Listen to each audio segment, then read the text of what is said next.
This is two blokes down the pub talking about Spurs, but with a slight twist. We were in a pub, and this is post the bacon rolls the following day, and to the great police of Bedfordshire, apologies for the situation in the bridge last night. I'm only passing through. So I'm joined by Chris, a Substack subscriber.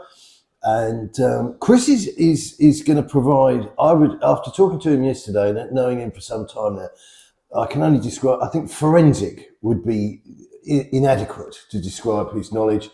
And it's a useful thing for us to have a chat here, because what he does is he fills in the missing gaps when I wasn't really, I was still following Spurs. You can never shake the bastards off, but it's certainly a decade which I was involved with other things, work and La Femme and all the rest of it. So, good morning, Chris. How are you? Yeah, well, good, Matt. Thank you very much for the opportunity to speak this morning.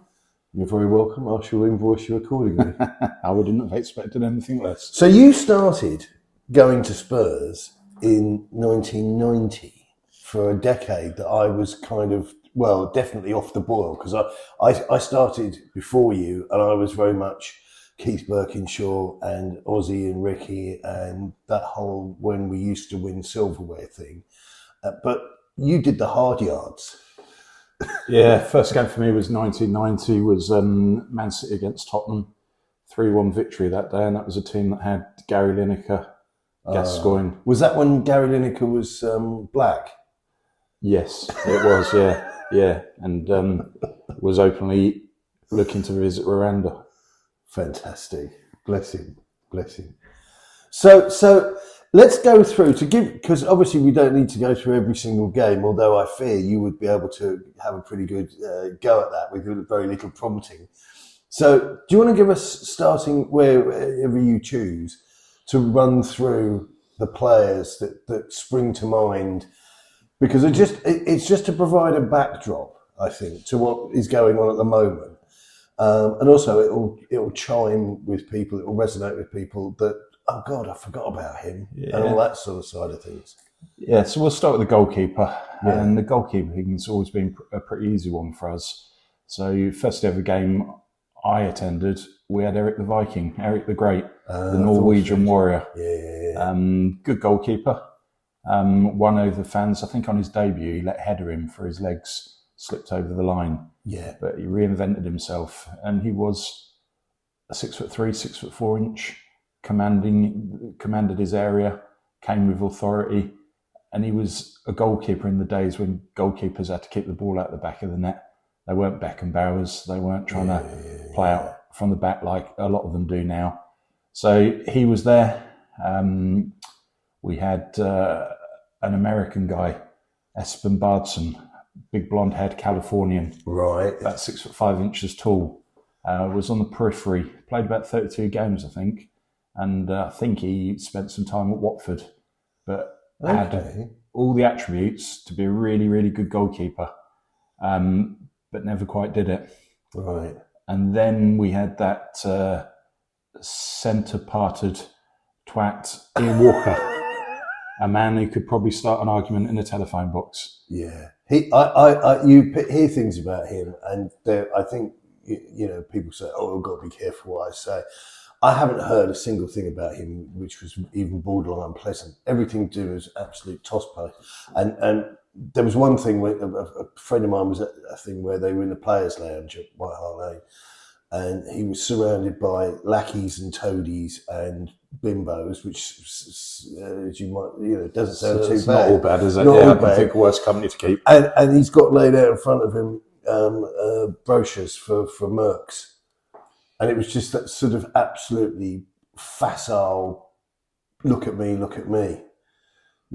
just a pointless existence. And I mean, I didn't like him before then. But what I saw of him as a player didn't endear me, and then everything I've heard about him was. So we had he was there for some time. Then we signed Neil Sullivan. Neil Sullivan came on a free transfer from Wimbledon for one season, was absolutely unbelievable. Don't remember him at all. Good shot stopper. Commanded the penalty box well. Distributed the ball well. I'm not sure, maybe 30, 40 career games for Spurs. Right. But I think he was a Scotland international, if memory serves me right, but may be wrong on that one. Then we went through the American era, where we picked up Casey Keller on a free transfer from Leicester. Yeah. I think Casey Keller made his debut, if I'm not mistaken, the day after 9/11 or something. So, right. Or I may have got that the wrong way around, and that may have been Brad Friedel, who we'll move on to later. Okay. But yeah, Casey Keller never did anything to let us down. Was a reliable pair of hands. Did it what it said on the label, and was an effective goalkeeper. So we had Keller. Then we went to the absolute liability, the octopus, Aurelio Gomez, one of a long line of bad Brazilians that we've signed. Yeah, he was a player that definitely I got the sense that the fans were behind him, and I think, like I said to you last night, it was like very much a Stephen Cast type player who, whether you rated him or not, was irrelevant. But the fans warmed to him because he waved. And because he interacted with the fans, and he was one of these goalkeepers. I remember games and they'd go, whatever it was, give us a wave. And my heart was in my mouth. You're on duty. I think we signed him from PSV Eindhoven, and we signed him on the back of, it would have been a UEFA League foray. Before the reinvention of all these European competitions. Yeah. It was on the back of a successful campaign you had there. Yeah. And like many of our players, we are judging people on half seasons or one season wonders in relatively poor European leagues. Yeah. So Gomez came in, but he had that ability to run like headless chicken off his line, take people out, or ultimately causes no end. I just have abiding memories of him sort of being hunched, because he was always coming out, as you say, with that sort of I'll get it, and he was just very, very unconvincing. But not a very tough guy either. I think he used to wear a gum shield, but more often than not, he'd come to claim the ball, and you'd think the sniper in Rosette had taken him out. He spent a lot of time on the deck. I think he was emotionally weak, which is flowery language for something that isn't very politically correct to say, but he was just a bit wet. He was a bit wet. I would imagine he was probably covered in that tape that Gareth Bale used to wear, and all the other sort of flowery irrelevancies that footballers get involved in. So we came and went with the Gomez era. Then Honest Harry came in, realised very quickly that Gomez was not a man to keep goal for a Harry Redknapp side. We went for Brad Friedel. Brad Friedel joined us. Was it from Villa on a free transfer? Yeah. Didn't step wrong. Didn't put a foot wrong. I like Friedel. I thought it was. I mean, he like Thorsved. He interviews very well, speaks well about the game. And curiously enough, I'm quite a fan of footballers not being thick. Yeah. I think Friedel has proven himself as a sort of media guy to be worth listening to. And certainly Eric came out with some stuff not so long ago, which I thought, oh, right, okay. Because as I say, this was an era, that was an era that I wasn't really that focused on football. But yeah, I thought Friedel was a decent keeper for us, definitely. So Friedel was there, probably I'd say about 2 years or so. And then came the Hugo Lloris era. So we brought in this young lad from Lyon after it seems like a decade worth of negotiations between Levy and I think the Lyon president was Orleas or something similar. So we got a young lad in with a fine reputation. And I've got to say, for the best part, you couldn't really fault Lloris. He had his moments, but tell me a player that doesn't. Well, it was Harry Redknapp that said that people. The quote was that people want goalkeepers that don't make mistakes, and they don't exist. And I thought that Hugo was, generally speaking, excellent, superb, good shot stopper for a long time, quick on his feet, and then the sort of the flaws in the lack of assertiveness, the poor communication, along with a bit of crisp packet hands, we sort of started to seep into his game. And the Loris era was similar to what we'll discuss later in respect to how he came, but Loris was there for so long unchallenged. And you think, who was his backup? And we had people like Joe Hart as his backup, Fraser Forster as his backup. So for years, you knew that Loris would walk into that team week in, week out. Yeah, which takes the pressure and the desire off them, doesn't it? I'll throw another name at you, Stipe Pletisovka, a Croatian international goalkeeper that we signed from a Russian club on loan, didn't play a minute of football for us. So we've been since 1990. You can probably name on two hands the goalkeeping custodians, and it's been a relatively stable position. And now today we find ourselves Vicario.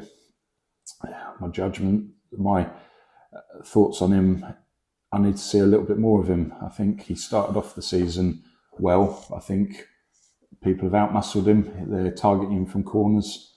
I think sometimes he tries to be a little bit intrinsic with his distribution of the ball from the back. People go closing down, and he passes to players who haven't got the ability to play from back to front. I think Vicario has been a pleasing surprise to me, because I just looked at him, and of course, being a long-suffering victim of Daniel Levy's stewardship, I just looked at him and thought, oh great, we're buying cheap, we're going to have to buy again. But he's been better than that. That was a snap judgment. He's definitely saved our bacon on more than one occasion. That's for sure. But like the man said, he's not perfect. You don't get perfect goalkeepers. His distribution, if you look at the data, because what cannot speak cannot lie, most of his long balls then give the ball to the opposition.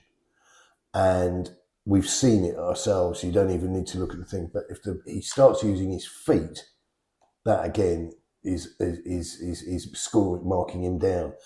But I think most of his problems, those are sort of just the cosmetics, if you like, because it's not like he's thrown the ball to somebody who's scored. That's not happened as yet. But most of his problems are that he hasn't got people with their brains wide right in front of him, which is a general Tottenham malaise anyway.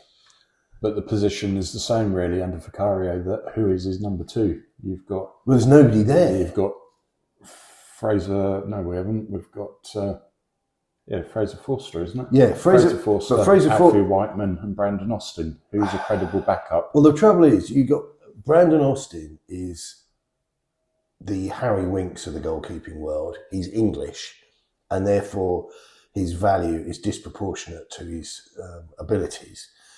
And Fraser Forster, again, what cannot speak cannot lie. Just click on to Transfermarkt, kids, and you can see his value has been plummeting since forever.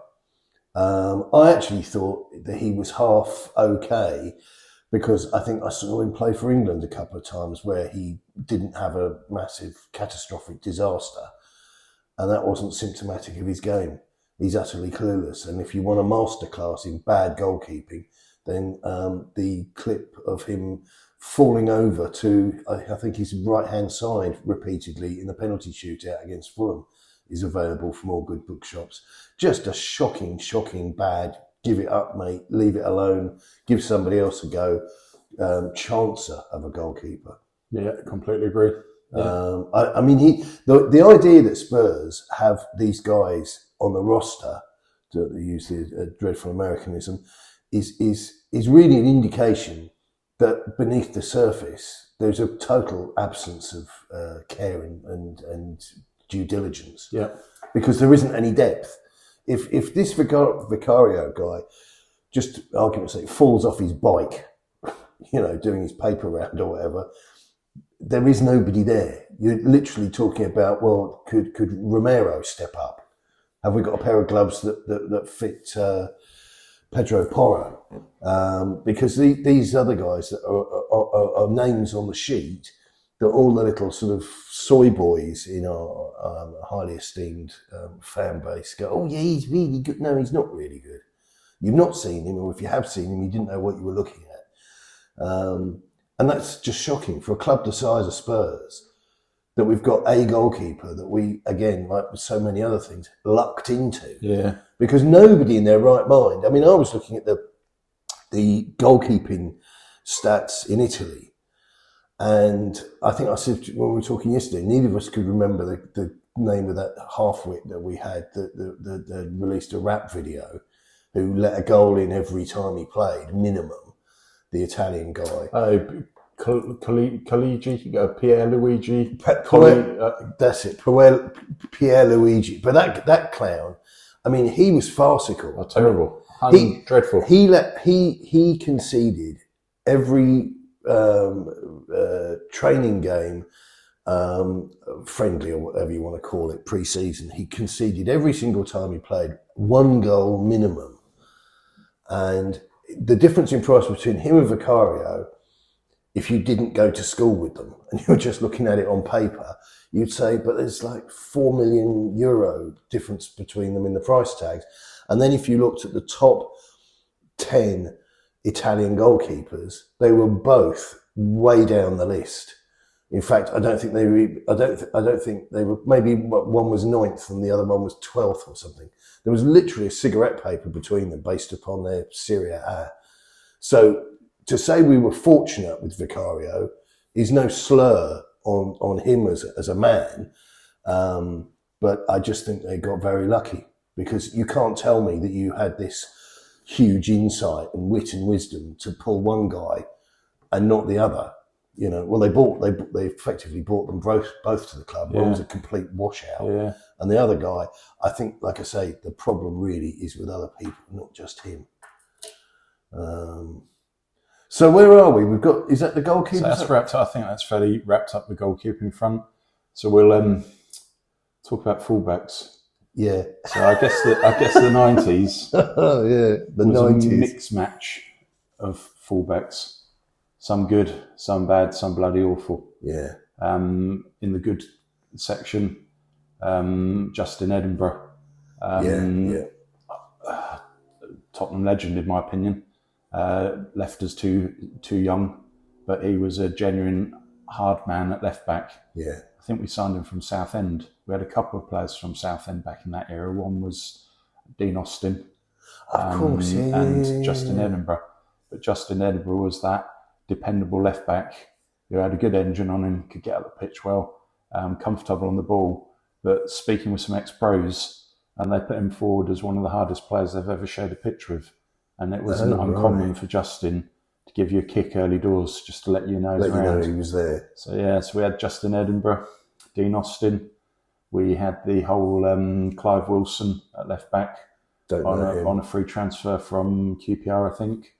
We had Pat Vandenhauw. Yeah.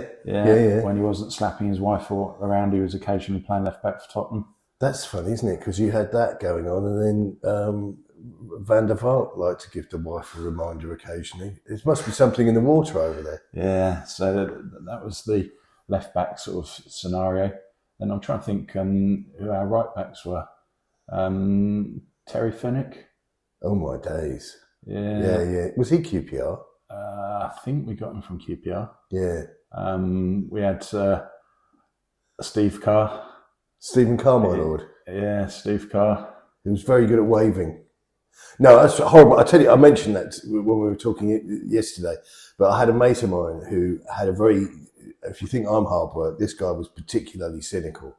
And anybody would mention, he had a particular hate on, a stone in his shoe over Hugo Lloris. He called him as being done, past it and over about 4 years before we got a shot of him. Of course, we didn't mention with Hugo Lloris that his crowning achievement, sorry, just to nip back in time there, of refusing to come out at Newcastle at St James Park. Yeah, that was the... And then never appearing in any training photos or videos that were ever released. Yeah, which I guess sad demise to his career. Being there so long, he was a World Cup winner.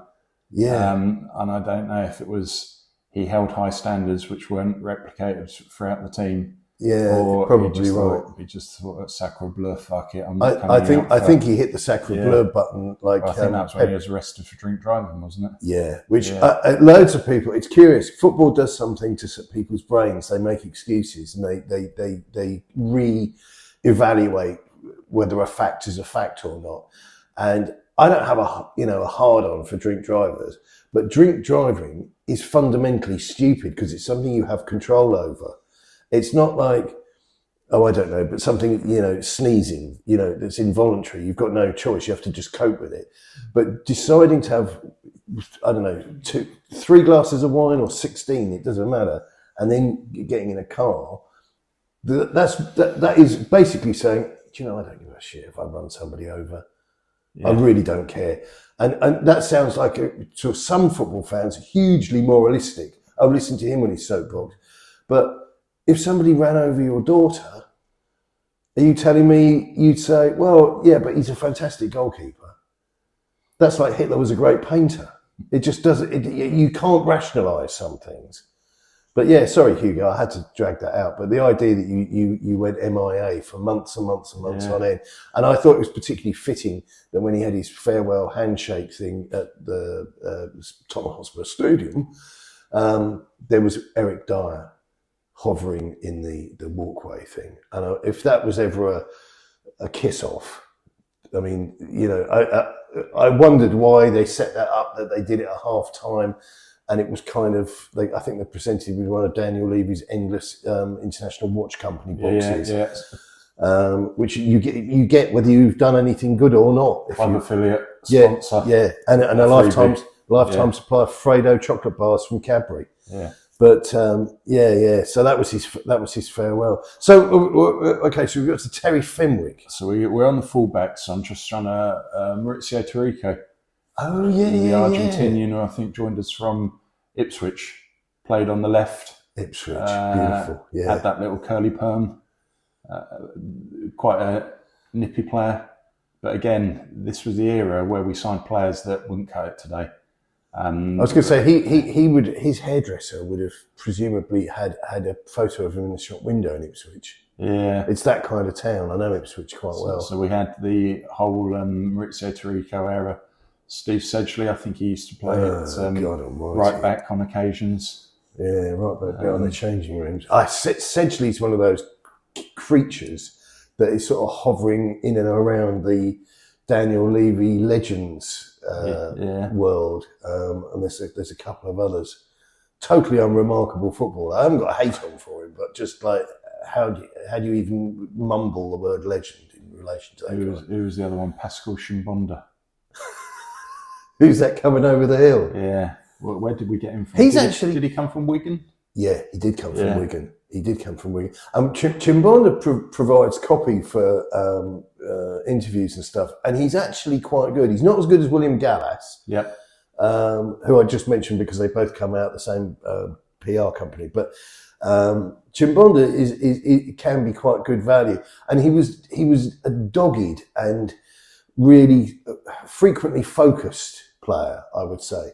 But there were equally occasions where he was looking up like, in the Muppets where they go pigs in space and they sort of look, their heads are moving around. Who threw that? Where he completely tuned out. But thus it ever was. That's the story of Tottenham fullbacks. Or before IKEA was popular, Eric Edman. Left back, probably the scorer of one of the greatest goals Anfield's ever witnessed. Yeah, that left peg, pinging it into the top corner. Not too much we can really say about Eric, is there? No, I mean, so is that the back line done? Isn't it really? Is it? We could right back wise, we could throw Vedran Korluka in there. Who gave his watch away to a waiter before he left the club? Or we've got Alan Hutton, joined us from Rangers. Hutton, I won't say I met because I didn't speak to him, and that would be disingenuous. But I saw him at Stansted, dripping in Gucci and all the rest of it. And he appeared to be looking around. Maybe it's me because I'm nuts, but he appeared to be looking around as if, why hasn't anybody recognised me? Yeah. And ordinarily, I would have just gone over and exchanged some class of pleasantry. But he had a bit of a murky past. I think didn't he have a punch up with his father? They'd been out down the pub or something. I think he was. It was all over the news of the world, I think. Growing up in Glasgow. Yeah. I think he was a very fast player. Yeah. Again, I think he went off to Villa. But then we also had the VCR under each arm. Yeah. We had the two Carls as well. Carl Walker, Carl Norton. Carl Walker, who we're still waiting to officially announce that we've replaced. Yeah, well, we never have we? No. But didn't we get them on a double deal from Sheffield United? Double bubble. And he got. Did Carl Walker get loaned to Aston Villa for a season or something? Yeah, Carl Walker pieces didn't work, did he? I mean, he was okay, and he was one of these guys that, through no fault of his own, kept threatening, but didn't ever quite get the fish and chips home. But he's a player that still now that some Spurs fans will say, oh yeah, we should go back and look at him. He's developed into an exceptional player at Man City. Yeah, he always had that pace, but being coached by arguably one of the best coaches on the planet in Pep Guardiola has put his game through the roof, and he's now an exceptional defender as well. Well, what Pep did with Carl Walker, because I refer to him rather unkindly on the blog as Bonzo, because I thought he was like the chimpanzee with Ronald Reagan, bedtime for Bonzo. I just thought he was a bit clueless. But what he needed, of course, was coaching. Yeah. Which doesn't appear to happen at Spurs, which is ironic because the amount of players we've had come through, especially in more recent years, but so-and-so, that's his job. He'll get the best out of him. It never happens. Then we've also got a vastly underrated and underappreciated player, Christian Ziege. Played left back, German international. Yeah. Hell of a left foot on him, and had played for some of the biggest teams in Europe and was a regular international for Germany. That was when, we'll see in the next World Cup for sort of further evidence, when Germans produced good international players.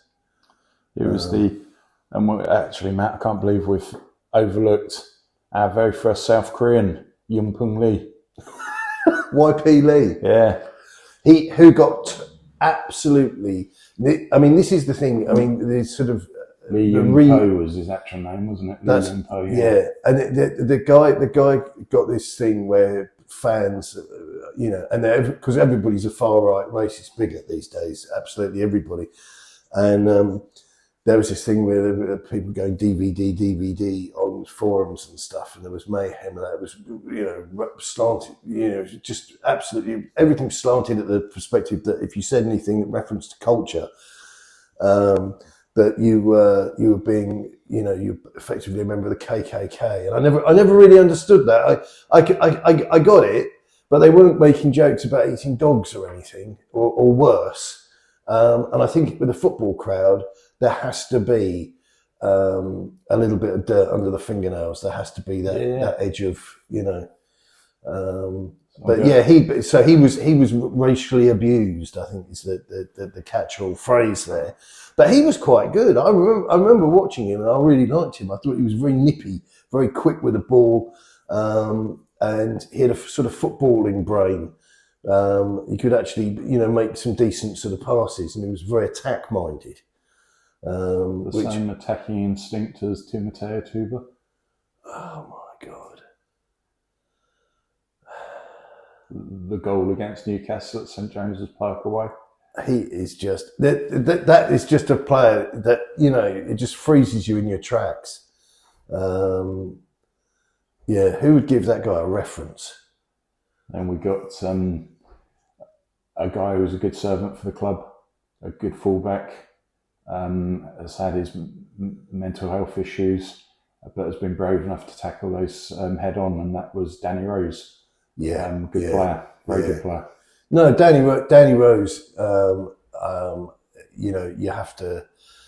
I think the problem with Rose, and I'm not making light of the mental health thing, But my interpretation of it was, no matter how accurate it was either, because the trouble is you put something like this on a tape and then people saying, no, that didn't happen. But it was my understanding that certainly at one point, his agent and Carl Walker's agent were the same person. Yeah. And I'm glad I didn't misimagine that. And the fact that he didn't get the move and Carl did, I think absolutely broke him. I think it really hurt him. And he should have gone. I mean, I didn't want either of them to go, and history has proven me to be correct, because Levy never changes his bloody spots. And it's like with Harry Kane. Oh yeah, so what did you do with the Kane money? Oh, well, we kind of bought Richarlison and a biscuit barrel with Timo Werner written on the side of it. He never does the right thing. There's no forward planning. But so I wouldn't have wanted Rose to go, but I think for him as an individual on a sort of human level, it was pretty clear to me. And I got some intelligence on him.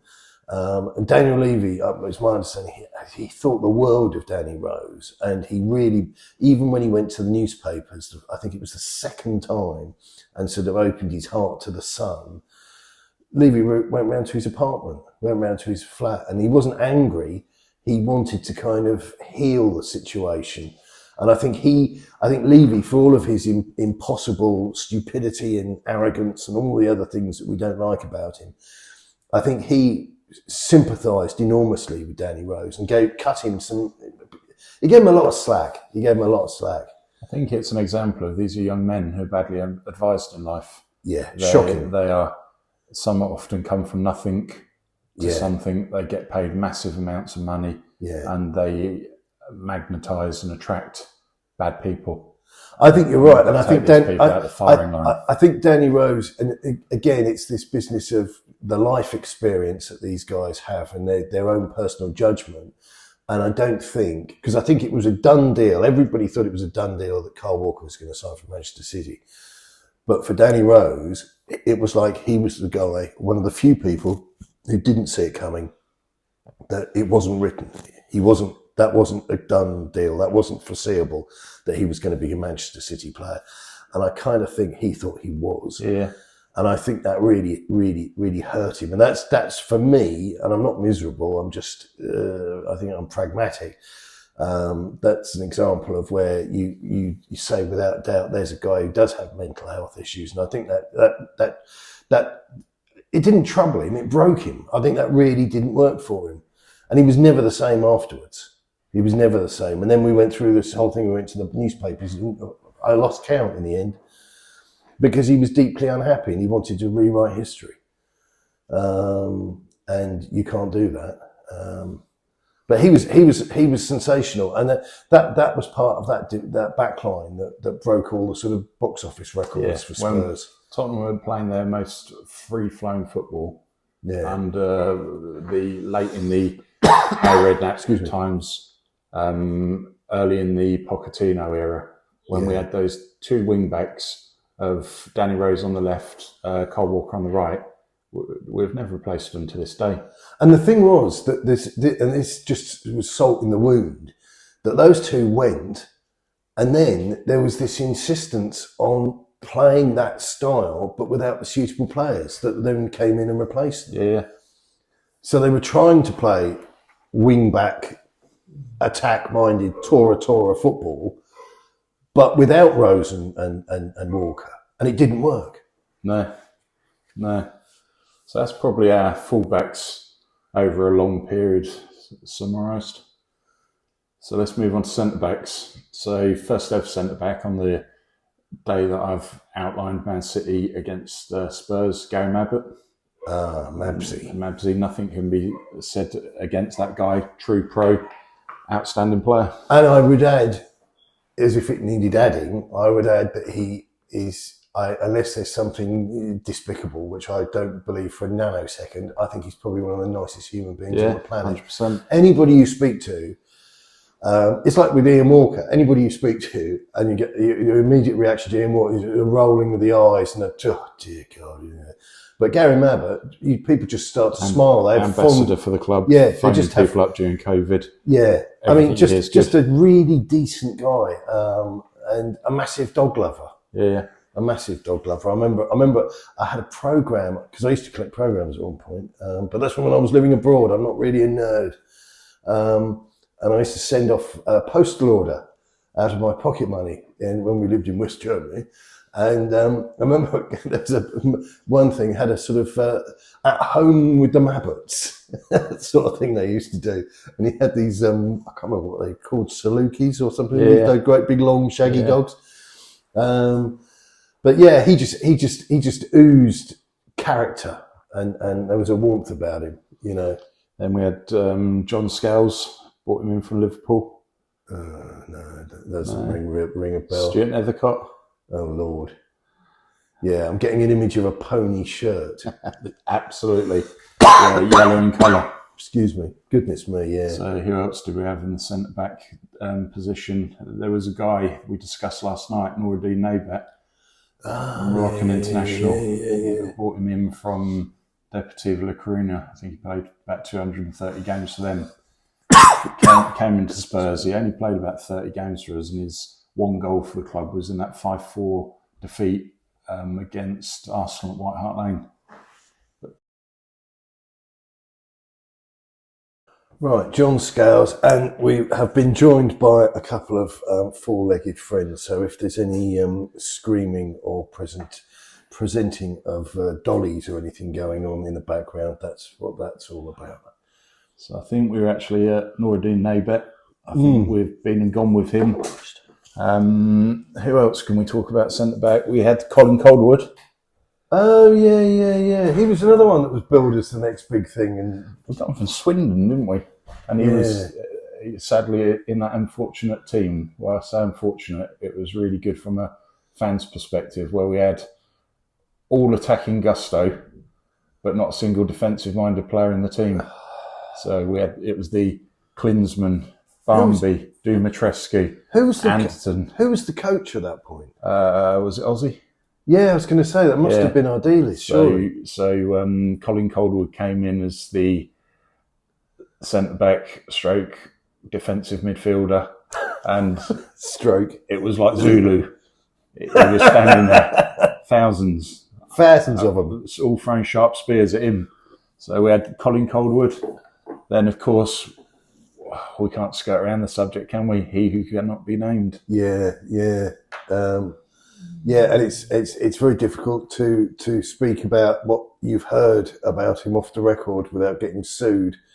So I'm just going to, just say the word questionable. Yeah. Which I think is an understatement on the stuff that's in the public domain, and doesn't scratch the surface of the stuff that I've heard. Yeah. That isn't in the public domain. But yeah, very questionable individual. And when you hear him speak, it's absolute toffee. He is somebody who's out of touch with reality, and also he's very bitter. Very bitter, and it underlines. I mean, I don't get pleasure from people being sort of targeted, being sort of hate figures and all the rest of it. But the amount of videos that I've seen over the years where you'll get some sort of proper Tottenham fan, he's down a pub or a nice restaurant, and he sees Sol Campbell, jelly and ice cream when you go, mate. And it does make me smile. It's not a very nice thing, but I don't think I don't see any redeeming features to the guy. And he had this thing where this sort of foray into politics that, of course, didn't work because he's an utterly unbelievable character. It's one of those things that you're struggling to say anything that, like I say, that is either pleasant or won't get you sued. No, 100%. So we'll move on from that shyster. Yeah. A player I liked, two spells at the club, thought he had the attributes to be really, really good, but never fulfilled that potential. Jonas Kabul. Yeah, Kabul was a strange one because he didn't arrive as a particularly competent footballer, but really grew enormously. It's like he kind of like focused and worked hard mentally on improving his game. And then he'd have games where that was suddenly forgotten it all. And he had some real sparky patches where he scored some important... Scored in the 100th birthday celebration. That's right, yeah. 4-4 draw at home to Aston Villa. Aston Villa, with that bloody awful 4-panel shirt thing that Daniel Levy put in a box for us. That was nice. I liked him, thought he was decent, but like so many people in a Spurs shirt, he's not lived up to the expectation. Yeah. And another one, Sebastian Basson. Oh my God, yeah. This is fascinating talking to you about this. Well, I mean, we'll see what the public say, but I find it fascinating because this is an era, as I've said repeatedly, where my focus on Spurs went elsewhere, work and personal life. And yeah, Basson, you probably couldn't have tortured me or paid me to remember him. But he was a strange player, wasn't he? And reeling myself back in, that brings me to somebody I can't believe we discounted and overlooked in our fullback summary. Oh, right. Disco Benny. Demois Asuakotu. And his little, what was it called? What was that? Because all these crooks, it's like with this trans lot, they reinvent the language. It's the first sign of things going wrong when people start talking so disproportionately. But what was that thing he did? It was a French comedian, underground, sort of subversive guy, who was a far right, and he did this Nazi salute thing, and Benny got in on the end of that, and I that broke my heart a little bit. I have to be honest. So the link from Basson to Asuakotu was the 2-0 win at Liverpool, where you had Disco Benny score a pile drive from the left-hand side, and then I think Basson with a header from a free kick or corner. So that's how that whole relationship came around. So we had Basson, then we had another good signing, in my opinion, never put a foot wrong, and that's Michael Dawson. Yeah, awesome Dawson, and he was he just reminded me of something you told me about him last night that we can't put out on this, which is amusing. Mother, but yeah, he was a pains me to say it because it's a phrase that's been besmirched so heavily over the years, but he was a really good club man and a stalwart, nice fella as well. Yeah, decent guy. And you see when he's interviewed and stuff, there isn't particularly a bad side to him. And I think Spurs got great value out of him. Yeah, he joined us as part of that double deal with Andy Reid, didn't he? That's right. Yeah, the winger. So Andy Boomerang Reid. So what other centre backs can we talk about? We had the unfortunate Federico Fazio.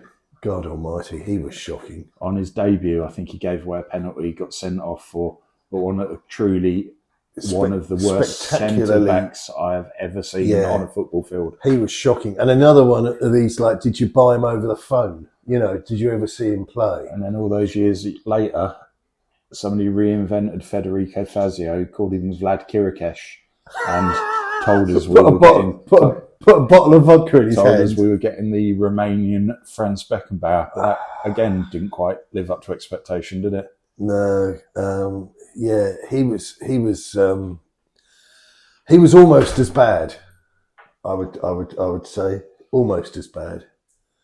But then we entered that period of stability where we came across an absolute Rolls Royce of a footballer, Jan Vertonghen from Ajax. Yeah, the man on his day was exceptional. He was exceptional, and Mickey, what's his name that we've got now, is on the same trajectory, I would say. If as long as we don't hear that twang, the hamstring, the high line, and the demand on those hamstrings, there's only so long they go hold out before they go. Yeah, you can't. No insurance company will underwrite them. But Vertonghen was an exceptional player, and the phrase Rolls Royce is sort of spat out a lot by fans. Sharing the pitch alongside Toby Alderweireld. Yeah, those two when they played were magnificent, and I guess that is why for his first season Davinson Sanchez coasted through his first season when we signed him from Ajax for 42.5 million. That's a very good point And you make. we thought, oh, this lad's decent. He's coming with a big reputation. Yeah. You or I could play alongside Those two. Jan and Toby, and they could coast us through a game through talking to us, putting us in the right positions. They're a good example of that. I mean, don't know if you remember as a kid that you'd get somebody who was a journeyman pool player, but then he'd play pool against somebody who was absolutely the business, and his game would raise. Yeah. There's no rhyme or reason to it. It's just a sporting thing. And as you say, you put some random bloke from a bus stop with those two, and that he's going to look more than he is. And then the moment they went, the plug was pulled on Sanchez. The writing was on the wall. And his confidence went with them, you could almost say. And then there's the debate where we all sit with Eric Dyer, as he was one of those back five, but he also had the versatility to play right back, scored on his debut at right back against West Ham. He scored on his debut, and I think I'm right, he scored on his second appearance for Spurs. And I was just like, what is going on here? This guy is the business. Well, you look at him now, and for all of his detractors and those that say, oh, Dyer shit, crap, rubbish, good to get rid, he's keeping Upamecano and he's keeping Kim out of the Bayern Munich side. Yeah, I mean, he's definitely. I've got to be careful what I say because I can't stand the guy, and he's a victim of the whole Levy thing of how much more can we squeeze out of this player before we eventually do what we should have done 4 years ago. So the idea that you have Eric Dyer, I tell you what, if Eric Dyer had played for us for 4 years or 5 years, I could have metaphorically shaken hands with him and wished him well.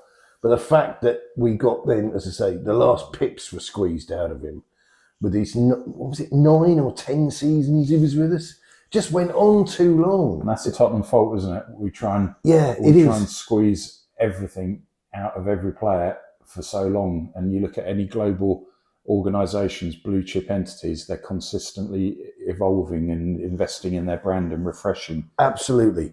That's been a massive flaw at Spurs. The unwillingness to what do they call it? Change management. Yeah. You know, you talk about a blue chip company. They're looking at a guy thinking this guy is absolutely sensational. Scenario number 2: what do we do if he gets hit by a bus? Exactly. No. Scenario number 3: what if he takes up heroin? And, you know, all the various permutations of the fact that we need to make sure there's a system in place for when he's not here. So who are we getting in line? Who are we grooming? Who are we getting in position to take over? Whereas at Spurs, they just sit there and they watch somebody doing really well. And they think, this is fantastic. We can keep this one on the board for another 3 years. Then we'll just see how it goes for another 4 years. And before you know where you are, you've got a player like Eric Dyer who's really giving you a very, very modest return, very low rate of return. As I say, after far too many years. He should have been good for us for 4 or 5 years, and then thanks very much. And that's where Ben Davies, he has fallen a victim, and that he's a good pro. Everything you hear and read is that he's a nice guy. Keeps his head down. You never hear anything about him in the media. But through being there for so long, he's constantly been deployed as a left-sided centre-back or a left wing-back. But he's another that's been there too long. And any forward-thinking, focused, ambitious club would have got rid of him a number of years ago. Forward-thinking in Levy world is how can we make more money? How can we build another hotel? Yeah. How can we? Is there? Hang on a minute. What are we doing with that building over there? Can we put a helicopter on the roof? Or could we fit Lady Gaga in next Wednesday night? Exactly. But how can we maximise our real estate portfolio? Whereas what they should be thinking about, any right-minded football coach would be thinking about, football entity, is how do we keep it fresh on the pitch? And they don't do it. And so, again, the language which is employed by these guys, and you start saying, oh, he's a good club man, he's a consummate professional, loyal servant. And those are going back in time, those are things that are aspirational. They're nice things to have said about you, you know. But being a Spurs fan, the moment somebody says loyal servant, you cringe. Mm-hmm. So this is another, and it's no, you don't really mean it. It's not personal, but somebody says loyal servant, you think, oh, you mean another deadbeat, another guy who won't go home. The party's gone. All the peanuts and snacks are gone. The hookers are dead. The music's switched off, and this guy's still sat on the sofa saying, "Oh, it's great here, isn't it?" Yeah. You know, it's just, yeah. So Ben Davis, who's done incredible stuff for us in terms of being a stalwart and a club servant and a consummate professional. But goodness me, the party's over. You know, and that's not him. Again, it's like with Dyer and a whole host of others. That's Levy. It's the club having lack of footballing people. You need people who know football. But we've got a football department. Yeah, but what are all these people in all of these different roles actually being paid to deliver? What do they do on a daily basis? I would imagine the culture inside Spurs, from everything I've heard and from my crazy imagination, is a little bit like being around in East Berlin during the time of the Stasi. So you did something on your Substack recently around the coaching infrastructure at the club, and you've got to say it's laughable. That was the equivalent of you getting a call or me getting a call from somebody and saying, "Listen, we want you to put on a barbecue." And the BBC are coming to film it, and Sky are going to be there, blah, blah. And instead of getting chefs, we borrow next door's barbecue kit that the guys had in the garage for 20 years. You phone your mate Jeff, I phone my mate Bill. It's a shit show. Yeah. It's a call your mates. And it's like one of those home makeover programs where the woman up the road has got some paint in the garage. This is not how you do a makeover. It's not how you do a barbecue. It's not how you coach a football club. That's probably not a good example based on our interaction with the barmaid last night. Bless her. I hope she gets the support that she needs. I think we'll both be barred moving forward. Yeah, it's only for the best. I mean, how much is a riot shield to replace these days? I'm not sure. I'm not sure. But so where are we now? I think that brings us up to the modern time in respect to centre backs. Yeah. So let's move forward into midfield. So this is going to be an embarrassment of riches, I think. Well, we could go through all sorts, couldn't we? But without the riches. Yeah, we could go through your Didier Zakora, the Great Hope, where is he? Ivory Coast. Who was it? It was Jeff that I was talking to on the other one, and he was saying about Brighton's players having a chip in them, and that just before they sell them, they pull the chip out. So they it's all there, but it doesn't quite work. And Zakora had a chip in him, which deactivated when he went over the halfway line. He'd roll the ball, his foot over the top of the ball, stroke it with the outside of his shoe, bring it in, slip through, nutmeg, boom, boom, boom. And then he got over the halfway line, and suddenly the ball turned into a beach ball. And talking of beach balls, what the fuck did we ever sign that Brazilian Paulinho for? Oh, my Lord. We were at that game, me and the missus. That was at, that was up north somewhere. Where was that? I remember the stands, the seats were like bleachers, like sun drenched, stained over time. Who was the club that we played? Where he hoofed it and it went bazooing and sort of out the stadium. Can you remember who it was we played? We got this bloke who had another... It was up north somewhere. I don't know if it was a World Cup or a good Copa Libertadores for Brazil, and he had been... Yeah, that's it. He had been linked... Again, we are linked with players who've played or linked with other big clubs. By virtue, we think we're signing some world beater. Yeah. But it's not the case. And then you talk about potential world beaters. Adel Tarabat, the Moroccan... who played attacking midfielder, had all the attributes to be a really good player. He went on... Who did he play for after us? QPR.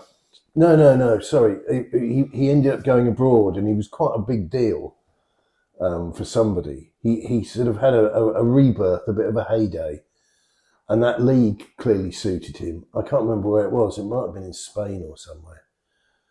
Or it might have even been in Italy. I can't remember. But he was a player that everybody said he was an absolute wizard. Yeah. But you very rarely saw any of it on the pitch in a Spurs shirt. Yeah. Then we had Jamie O'Hara. Master swordsman.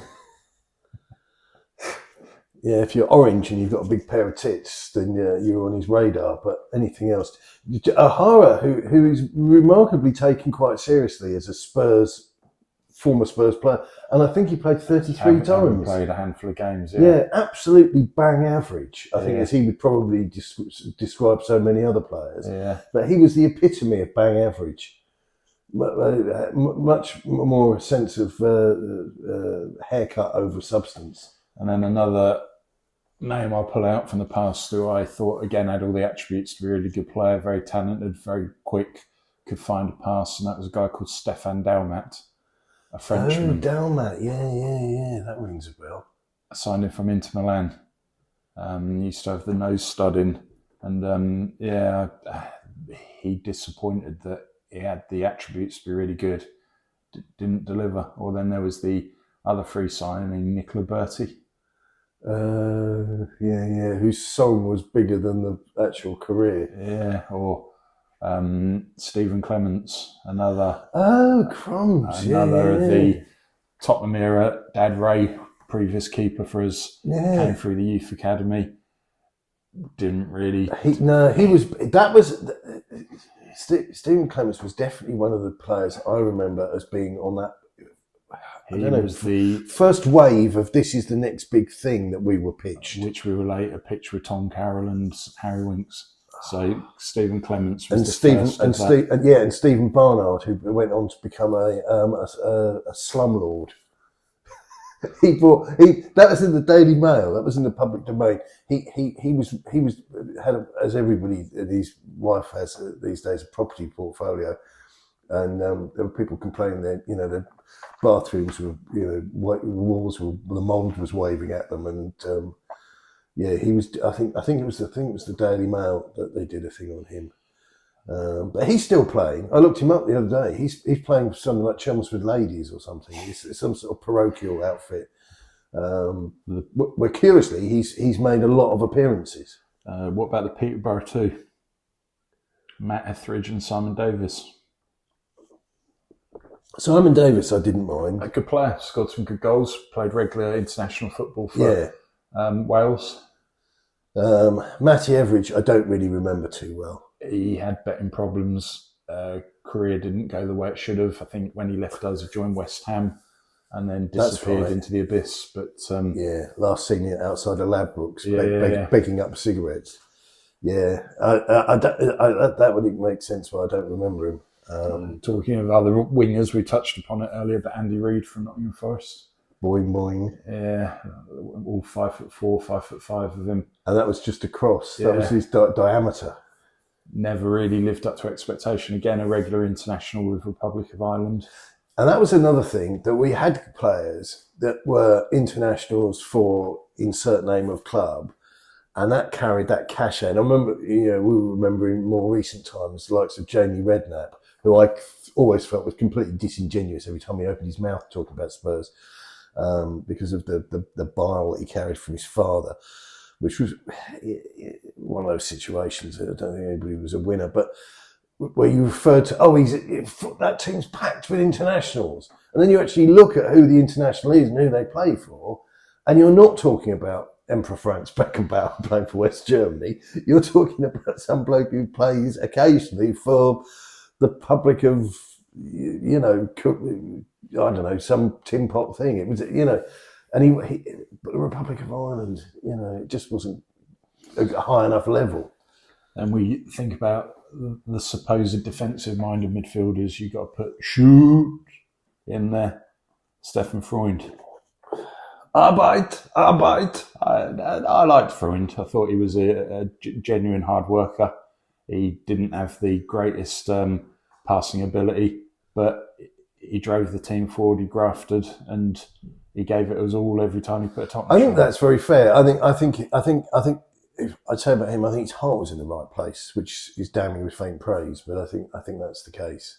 Wasn't a tremendous footballer, but he did like or love Spurs. He was definitely a Spurs man. I know he showed up in the crowd a few times in later years.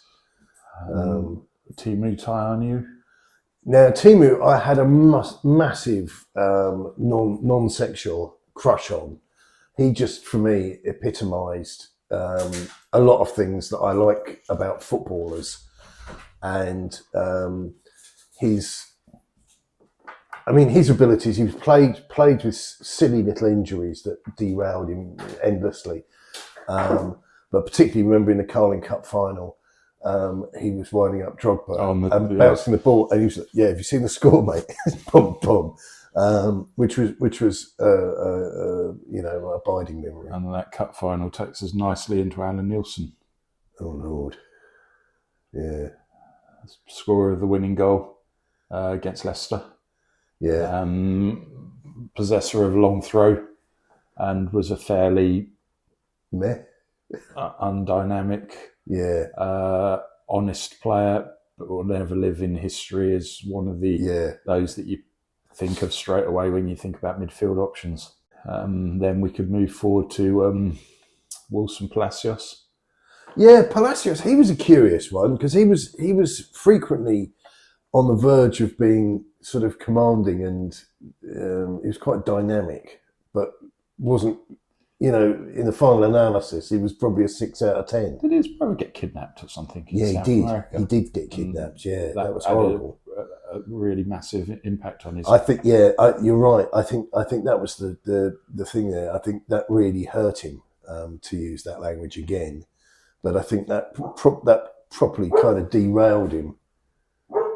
There we go. The guard dog's in duty, but. I think that was didn't finish him off, but I don't think that helped him at all. And then who else did? One of my all-time favourites, probably the best Brazilian we've signed to date, Sandro. Yeah, Sandro was a lovely guy and warmly, fondly thought of by just about everybody. Still definitely a Spurs man. But again, it was another one of these guys who he was good, but he wasn't exceptional, and I think that's one of the things. He gave it us all, didn't he? Yeah, he didn't. He left it all on the pitch, as they say.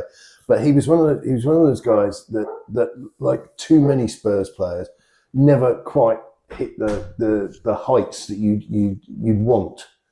I think that's one of the things that the absolute sort of paucity of the options. It's like Spurs get to a Champions League final, but we don't win it, and it's all bridesmaid and no bride.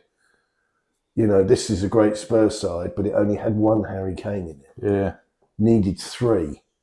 Three players that were of that level, but the methodology is that we get good players and then we immediately look to offload them for cash. And then I suppose we could include in that same sort of position Michael Carrick, 2.75 million signing from West Ham.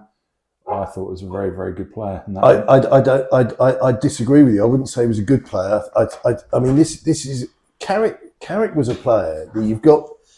To my mind, he was very much like Luka Modric in the fact that an awful lot of fans at the time, if you said to people, "Oh, Spurs sold Gareth Bale," what do you think? Oh, it's disaster. But you could understand it. He was just an incredible character. Taxi from Mycon, blah blah blah. Everybody knows the drill.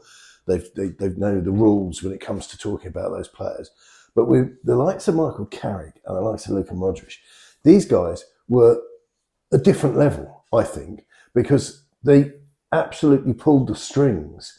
And if you wanted to see how important Carrick was at Spurs and how a lot of Spurs fans didn't understand how important he was, just look what he did at Manchester United. Yeah. How often he played. He was number one on the team sheet for Sir Alex Ferguson, who built a dynasty of achievement. And most of that was down to Michael Carrick.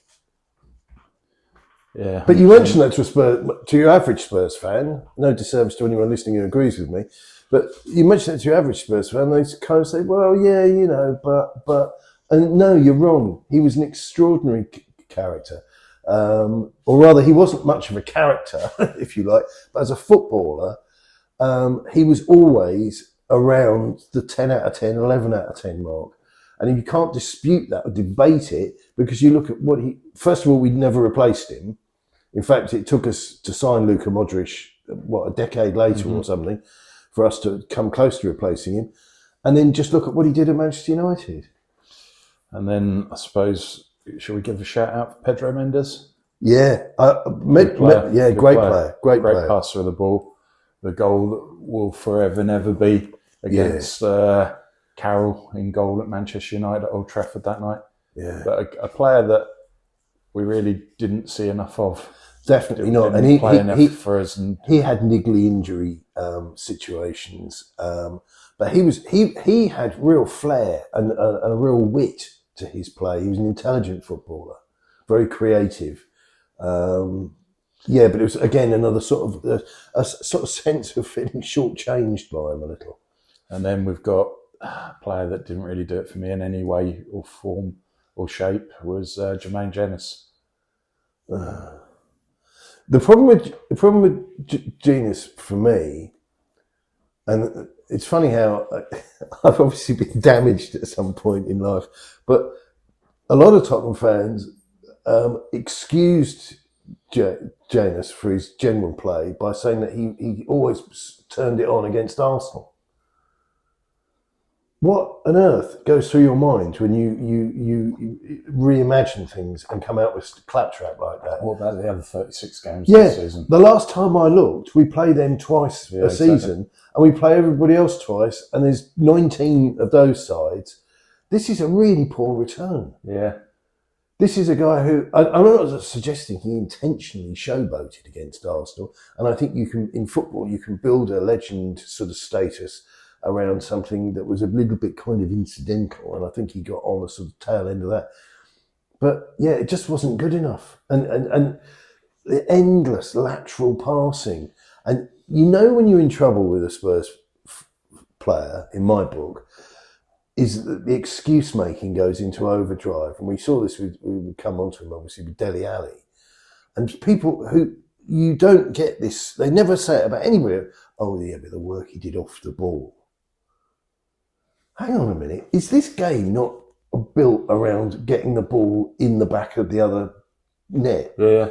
And you're telling me that he's done this run, that if you were sufficiently educated, he did a run that was a 40-yard run down the left wing. He didn't come into contact with anybody, didn't touch the ball, wasn't integral to any play, but that was a masterclass. I've never seen anything like it. It's like saying this guy's an excellent potter. Fantastic potter. Oh, what's he made? Oh, well, he hasn't actually produced any ceramics, but you should see him. He walks around there and he starts the wheel up and he's dipping the fingers in the water. But you're telling me there's no pots, there's no jugs or cups or anything. No. He's never done any of that. But he's an amazing potter. And I like footballers who kick the ball, who are creative, who you've got tangible, data to show, for the word that people hate. But yeah, this guy made 8 assists. This guy made 10 crucial passes. What did he do? Oh, he's off the ball running. Absolute toffee. So I'm going to quickly skirt over 2 other players because I don't think they deserve over-analysis. Jason Dezelle? No, that was a bit before, but Dozy, yeah. So I'm going to go Tom Carroll. Awful. And then I'm going to go his more recent reincarnation, Harry Winks. Yeah, just the problem suffered by those guys, and you're right, we shouldn't go into it too deep. English and local and talked up by the sort of fans that just gaze at their navel and tell you how fascinating naval fluff is. And polar extremes, we could go from those two to one of my favourite ever players. And I won't have to say too much more, but Moussa Dembele. Yeah. the line about was it Poch that said he wished he.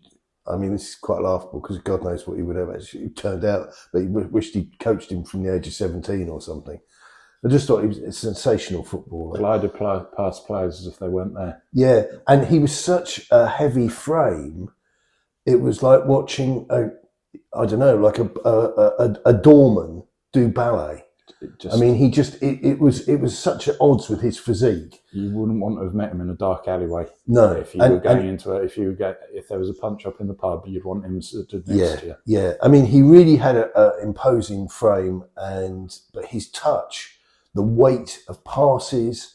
I mean, the risk of disappearing up my own wazoo, but almost like the sort of poetic way that he played and controlled the ball. He was an absolute joy. Player that we for some reason, again, fans sort of like, oh, why did we sell him? Well, he couldn't stay upright. I think he ran his body into the ground. Yeah, absolutely. I think the demands of his style of play and the impact, it got to the point where he couldn't continue. There wasn't anything left to heal. I think you would have had to literally operate on him and install robotics. I often have this thought at the back of my mind: would the Champions League final against Liverpool been different if Dembele had been in that side? I think the answer to that is Dembele on song could have transformed that game, quite frankly, which was one of the oddest games, just as an aside, that I've ever watched. So that's really what I'd class as a central pack. Do you want to put Mr. Sissoko in there? Are you talking about the skiff outside? Sissoko. Listen, the only thing we need to say about Sissoko, if you're in agreement, is that this was a Danny the Boy Levy special, where he bought this guy over on the drip, hire purchase on a second-hand washing machine, as the man once acutely said. This was a Daniel Levy special deal, and who was on the other end of that deal?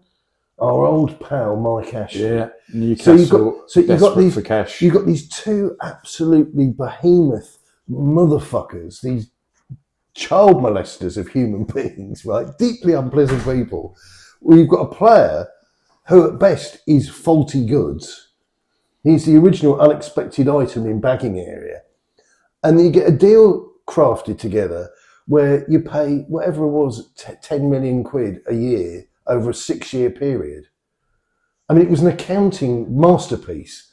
But what did you expect from the lunatic bean counter and the market trader?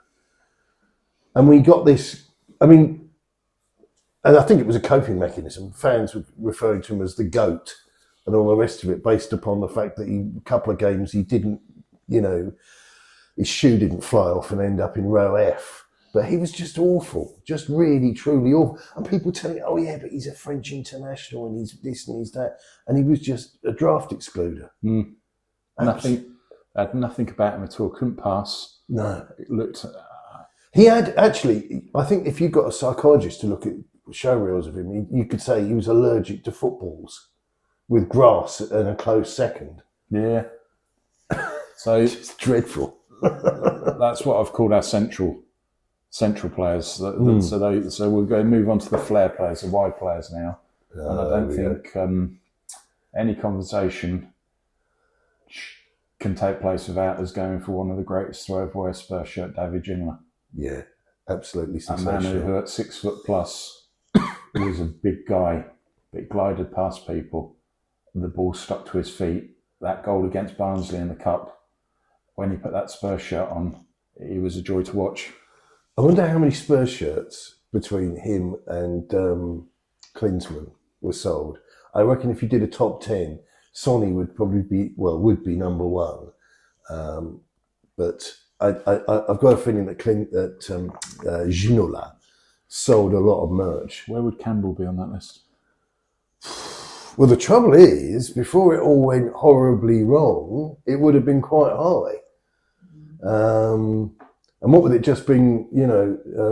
People getting a shirt with just 3 letters on. I'm sure Daniel bought shirts for his family, but Yeah, I mean, there must have been a lot of Sol Campbell shirts put in the bin. Well, I think, or ending up on burning effigies. Yeah, that there's so much that. Well, there isn't so much I could tell you, but there's so much wrong with that guy. You know, less of a person, more of a case study. So, reeling us back in, Yeah. getting us back on track. Uh-huh. Ginola, one of a kind. Yeah, amazing. Incredible player. Then we had Ili Dumitrescu, joined us from Steaua Bucharest. Yeah, didn't he? Full of potential. Popescu also came in. He was probably a name that could have. They were both in the holding midfield role. They were again, to the risk of repeating the same thing again and again, but they were both players that fall into that yawning chasm of Spurs players that had something about them, but not the whole thing. We didn't get what we thought we were getting. No. You got these guys and you thought, ooh, that was good. I like that. This guy could be a generational talent. And then the moment is past. A word too easily used by our fan base. Everybody's a generational talent. We see somebody on Twitter. We see a compilation of somebody on YouTube. They're a generational talent. No, they're not. Baller. The trouble is, and I won't go off on a huge tangent here, but the one thing that I'm going to have a discussion with somebody at some point is the infantilization of football, generally speaking. And for example, I'm not a fan of his work, but he stood for something which is now no longer there in the main, and is and I forgot his name, which is rather brilliant. But the press got rid of all the existing salaried reporters that had been around. Henry Winter is the guy I was thinking of. He's been let go, and I remember it was probably the wrong end of a decade ago now when the Telegraph in particular went and they just got rid of all these guys and they replaced them with the Gold My Beer of the world, where you've got guys who were prepared to put up with anything, work extraordinarily long shifts, living in their rented cars in order to go to press conferences and this, that and the other, and they're being paid very little money. And the whole thing became a click cesspit, and journalistic standards, which people sort of pipe on about, absolutely went out the window. And that's what we've got, unfortunately. It's like that phrase where you say, you know, that the people or country get the government they deserve, and we've now got the press that we deserve because of the way we've treated journalists. And I made the comment, and this was a laughable thing, Jack Pitt-Brooke and that other oaf, Dan Kilpatrick from the Standard, who epitomise so much of what's wrong with the way that these guys operate. And I made a comment on X and said that it's not their fault. You can't attack them, you can't beat them up, because if you'd had asked Brian Glanville to produce 30,000 words of piss every week, he would have fallen over and collapsed and started producing puerile rubbish. But thankfully he didn't have to, and we have books by Glanville and archived articles, and these are people who understood football. And these guys that we have in the current age, they don't understand football at all, and it's all hanging off the word of a press officer who's only earning, and I always bring it back to money because what cannot speak cannot lie, only earning 20p more an hour than these bums that are writing dross about the club. And it's just they're feeding this sort of not really worldly audience. And I saw this morning, Alistair Gold My Beer had put a poll on his Twitter thing. Did fans think that Postecoglou had been a success? 92% voted. Of 14,000 voting sentient human beings. Now, I'd really worry that a number of those people, they go to the bathroom and there would be a catastrophic accident happen between them and the toilet roll. Postecoglou has not been a success. and it's not because we haven't won the league, but that's a different show. But yeah, it's this business of generational talent to bring us back into where we were is massively overused, and it's overused because if you feed people rubbish, you will end up with really rubbish people. Yeah. You know, it's that's the long and the short of it. I've gone on a bit of a rant there, but that's the class of that's where this viewpoint, these uninformed opinions come from. But Spurs haven't had enough generational talents anyway. So let's get us back to some of the attacking talent that I was misfortunate or fortunate to view, depending on how you look at it. I'm getting a feeling that I didn't miss a lot in some respects. I'm going to say Raw Fox. Raw Fox. There was a blog, and you see that's another thing. Going off on the same thing here. There used to be lots of individual blogs because there was a blog called Who Framed Raw Fox.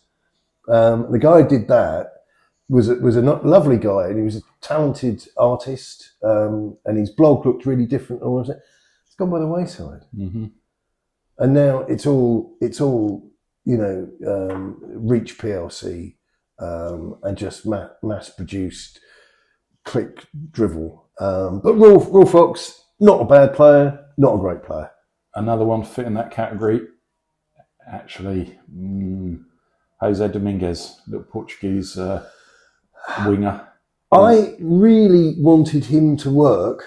I could probably reel out about 6 answers that would fit every single player we're discussing here. But he was a player that I really wanted to work. I thought he had something about him, but it wasn't there. Didn't fulfil it, didn't show it through. You had high hope. Yeah. You thought, when he gets on the ball, he does something different. Yeah. But he didn't commit to it. No, there wasn't the consistency, the focus that one would have hoped for, to sound like somebody reviewing an interview. But it didn't quite meet expectations. And then I suppose if we're talking of players of that stature, you've got to have Aaron Lennon in the conversation. That long-standing winger, when we got him for about £1 million, I think, from Leeds.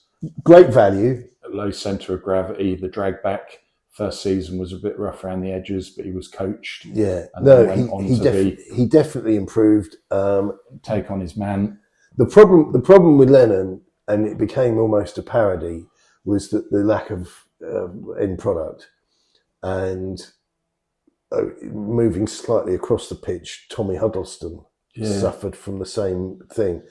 Huddleston on his day hit the ball so sweetly, almost the crowd would go totally silent because it was an extraordinary thing you were in the presence of. But how many lollipop ladies, little old men crossing the road, were hit by an unexpected football in North London during his tenure? It was so wildly erratic that it became, again, like the Aaron Lennon thing. I mean, I remember Henry Winter describing him, curiously enough, Aaron Lennon, as the wing-heeled, England's wing-heeled Lennon.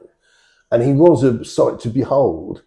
But how many times did he beat 3 men, whiz past everybody like a wind-up toy, and then put the ball somewhere useless? More often than David Bentley did. Bentley, the man who successfully put a football into a skip. And committed career suicide by throwing a bucket of water over Harry Redknapp. Bentley I had high hopes for Bentley, and here we go again. It's another one of these stock answers about the shoulda, woulda, coulda. But I genuinely had high hopes for him, and there was a lot of bad press around him because he was obviously a bit of a lad, and he was all teeth and haircut and all the rest of it. But I did have high hopes for him, and it never bloody happened. And he was clearly colossal distractions off of the pitch, like our friend from TalkSport. It just didn't happen, and I thought it was a crying shame. But then we missed the opportunity moments ago to go from Aaron Lennon of Leeds to William Corsten, who we also got from Leeds. Dutch midfielder. That's passed me by. career was cut short, but scored twice in his last ever game for Spurs. You are a secret stato. Just call me Raymond. How many toothpicks are still in the box? So, and then we can throw into the mix our Croatian contingent. So Nico Crenshaw. Yeah, Crenshaw, who was famously signed 18 times by Harry 17 Redknapp. of them by Harry Redknapp. Yeah. He was good Decent. value. Yeah. He was good value. He got his thing on. You know, I mean, I thought he was a great player. And again, another stock sort of Spursy type answer, but he was tremendous value because he never cost a fortune, and we got back far in excess of perhaps what we thought we were going to get. But he never really went to a higher level. Unlike his compatriot, Luka Modric, who, well, his career says it tells its own tale. The fact that Modric is still playing at 38 years of age. And he's not vegan, to the best of my knowledge, because that was the thing with Defoe. People were sort of, how is Defoe still going? Hello, have you brought your dolly? And I think that Modric. I mean, again, I'm going to whine on about it, but I think there were a lot of Spurs fans who were quite pleased that we got the money for him, and we didn't replace him. Did you just have a burp? You're a funny little fellow, aren't you? Eh? You funny little fellow. Is it your dolly? But yeah, we Carrick we never replaced, and that kind of passed a lot of people by. And then we replaced him, like I say, nearly a decade later, or whatever it was, with Luka Modric, who was just that fulcrum. He really pulled the strings. He really fed. He was the connecting tissue between defence and attack. And just, I think, I mean, maybe I'm deranged. Maybe everybody listening to this is going to say, I don't know what he's got Beardy's bullet for. It's brilliant. But I just thought he was massively kind of underrated and underappreciated by a lot of Spurs fans. I thought he was a remarkable footballer. Another example of Michael Carrick, isn't he? We spoke around earlier. Yeah, exactly that. Quietly effective. Yeah. Didn't... But the sort of guy that if you knew what you were doing, good afternoon, Sir Alex Ferguson, I'm looking at you here, but if you knew what you were doing, you built a team around it. Yeah. And as I say, it's borne itself out by the fact that he's 138 and still being picked by, you know, and he shows no signs of slowing. To quote Charlie in the Chocolate Factory, I mean, he looks like he's given. There's a bit more left, which is surreal.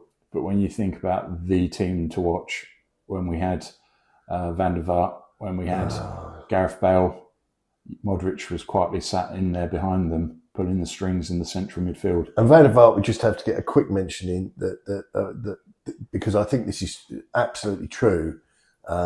Was the player, because we got him we were offered him at last minute of a transfer day, and suddenly, and so was born the phrase that it's taken.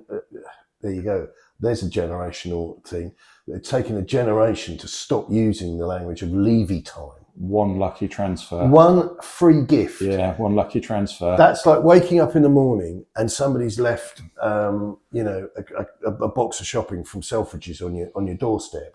And suddenly you're the master who knows his way around a department store.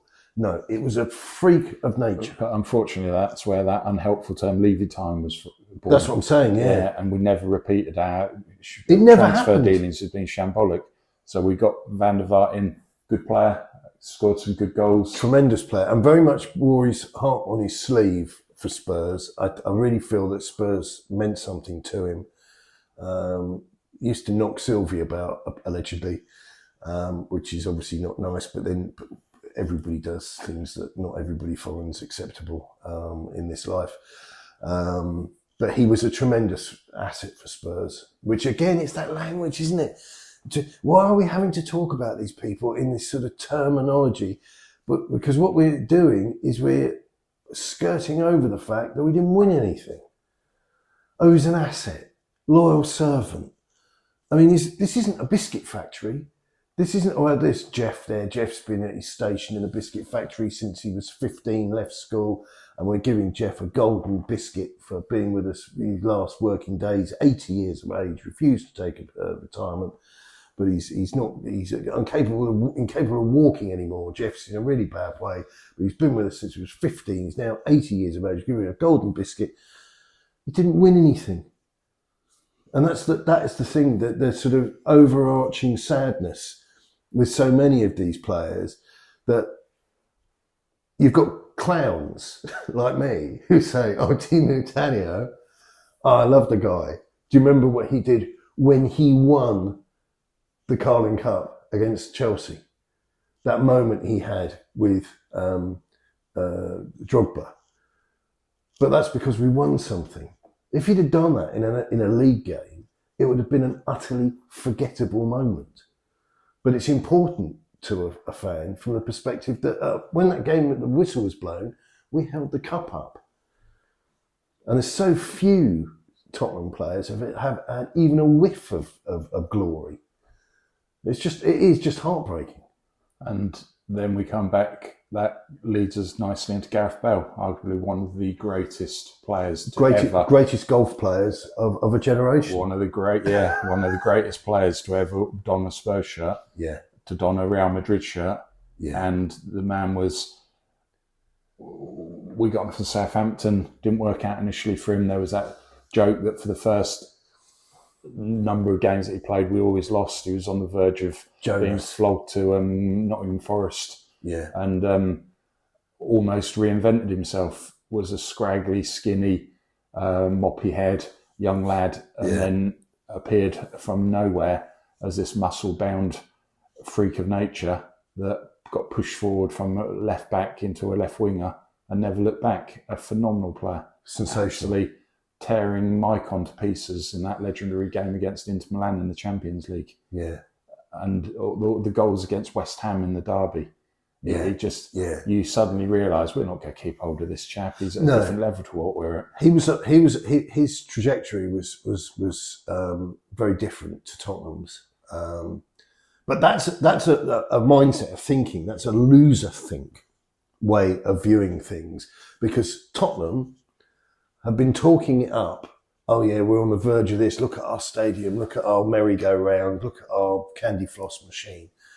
But it needs to deliver as befits a number 8 in the world. Yeah. Printer of money. And so, you know, I mean, I remember saying to friends of mine was at school, you know, that you'd read in the paper, so-and-so linked with so-and-so. And I said, what's wrong with saying so-and-so should come to Spurs? Because I had this sort of thing in my DNA where we go out and bought World Cup winners in Ricky and Ozzy. Yeah. What was beyond the realms of belief that we couldn't take an amazing player, say, I don't know, just off the top of my head, Wayne Rooney. Why wouldn't Wayne Rooney come to Spurs? And the answer is because it would end his career. Yeah.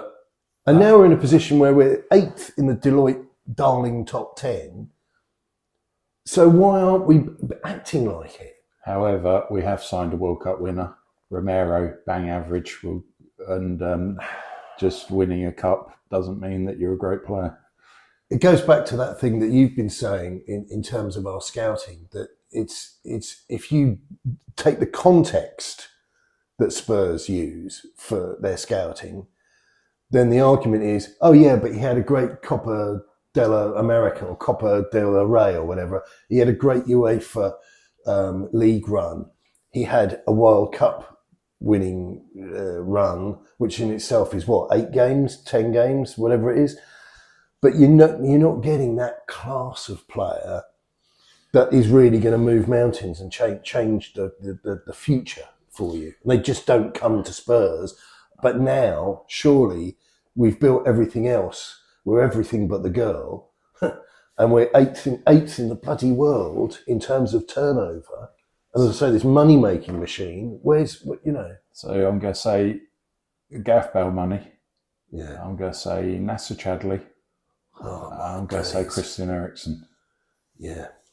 Thoughts on both of those? Chadli, let's face it, if he hadn't been a Spurs player, nobody would be talking about him in Europe today, sat in any kitchen. That's for sure. And Eriksen was for me, that it was ruined by Levy again. It's like saying, "Oh, what happened to what's the deal with your face when you go in the kitchen?" "Oh, I had so and so round. They wrecked my rug." And Eriksen's exit from Spurs was just so protracted, and he's clearly wanting to protect himself, and was speaking out of turn, in my opinion, about you could see him play self-playing. Down tools lost interest, wasn't the down tools is probably force that we'd seen for many years previous. Yeah, I mean, down tools I think is probably accurate. I tried to take a view which was probably misguided, that he just didn't want to risk somebody like Madrid or whoever coming for him and him being injured or carrying a niggle or something. But I think you're probably right. I think he down tools as much as the same way Berbatov did. But when he did leave, Inter Milan wasn't really a destination that excites people. He probably thought the Real Madrids, the Barcelonas, those. Well, the trouble is he'd stayed at Spurs too long. He should have gone arguably 2 or 3 years prior to when he did go. And as you say, where he went, it was a bit of a so what? It was a bit of a non-plus move, whereas the benchmark was with Real, was with Barca. Yeah. And to go to where he went, well, good luck, mate. But who was watching? And lots of Italians, obviously. But what about Andros Townsend? I don't particularly care for Townsend. I think he is one of those players that got into the psyche of the fan base. We heard all of this business about that he would be at the training pitch and never go home, and then he'd stay on and do extra push-ups and all the rest of it. He simply wasn't good enough. And his father, there was involvement with all that sort of thing. And, he was just a bit of a. He threatened for a while, but nothing came of it. I think that's damning, but true. I think he did threaten for a while, but he never converted. You only have to look at these guys' international careers. There were so many Spurs players around that era who were knocking on the door of playing for England, which I know is perhaps a devalued currency these days, but. Where was Andros Townsend's international career? Where was Jermaine Genius's international career? Just bits, just little walk-on parts. And another walk-on player for me was 2012-2013 season, 42 games for Tottenham, 12 goals, Clint Dempsey. Dempsey, I may shock some people, but I actually thought the world of Dempsey. I thought he was a genuine international footballer. Done well at Fulham alongside Brian McBride, I think, another American. Yeah, that was a really good partnership. I thought he did well at Spurs. I thought people were a bit sniffy around Dempsey. They looked down their nose at him because he was American, because he was a soccer ball player. Will Stewart. Yeah, well, less said the better. Another toilet cleaner. But no, he was good stuff. He always used to pop up with goals and assists in important games, which I think is the indicator. That's the reverse, if you like, of the Jermaine Genius thing. Dempsey would pop up frequently when you needed him, and he'd come on as a substitute and be really useful. He really kept his motivational levels very high. So again, we're back to saying, consummate professional. And another player we overlooked earlier, Scott Parker. Scott Parker and his 180-degree turning circle abilities. He was very industrious. He wasn't untalented, but he was another one of these there or thereabouts players. And if he'd have been at somebody lower down the food chain, like Wolves or West Brom or something, he would have been a club legend, superstar hero. Another player I liked, so I thought we got towards the end of his career, but was fun to watch, Gus Poyet. Poyet was another player that I liked, and again, I'm just going to freely admit it, an intelligent man, intelligent footballer. very, for me as well, he was one of the guys that, because I think everything he says and does is probably the same as you might expect to hear from Ryan Mason, but the difference is with Gus Poyet, you don't want to thump him. No. And Gus Poyet was very much a company man, and I think he took his involvement with Spurs very seriously.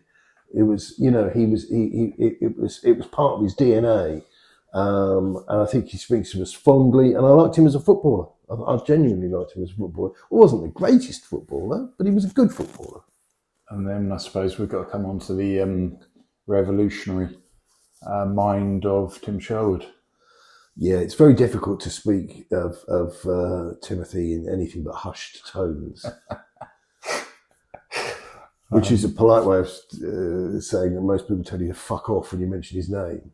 Don't forget, look, it's important that we say this because sometimes it gets lost in the mists of the annals of history, but he did win a Premier League medal. Yeah. He did win a title medal. With Blackburn, yeah. Yeah. And I thought the best thing I've probably ever heard another human being say, not just to do with football, was he was asked whether he was responsible for Roy Hodgson's demise at Blackburn, and he said, "Well, I'd like to think I had a hand in it."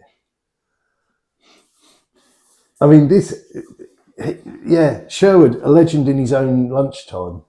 Yeah, an absolute genius. A couple of other ones that we missed out on unfairly, perhaps, was Big Vic Wanyama. Oh Christ! Yeah, wholehearted player, scored that cracker against Liverpool. Yeah, got him from Southampton. Thought he was a good player, a good central midfielder. Yeah, he was tremendous on occasion. Didn't he have very bad injury problems? I think he had knee problems, didn't he?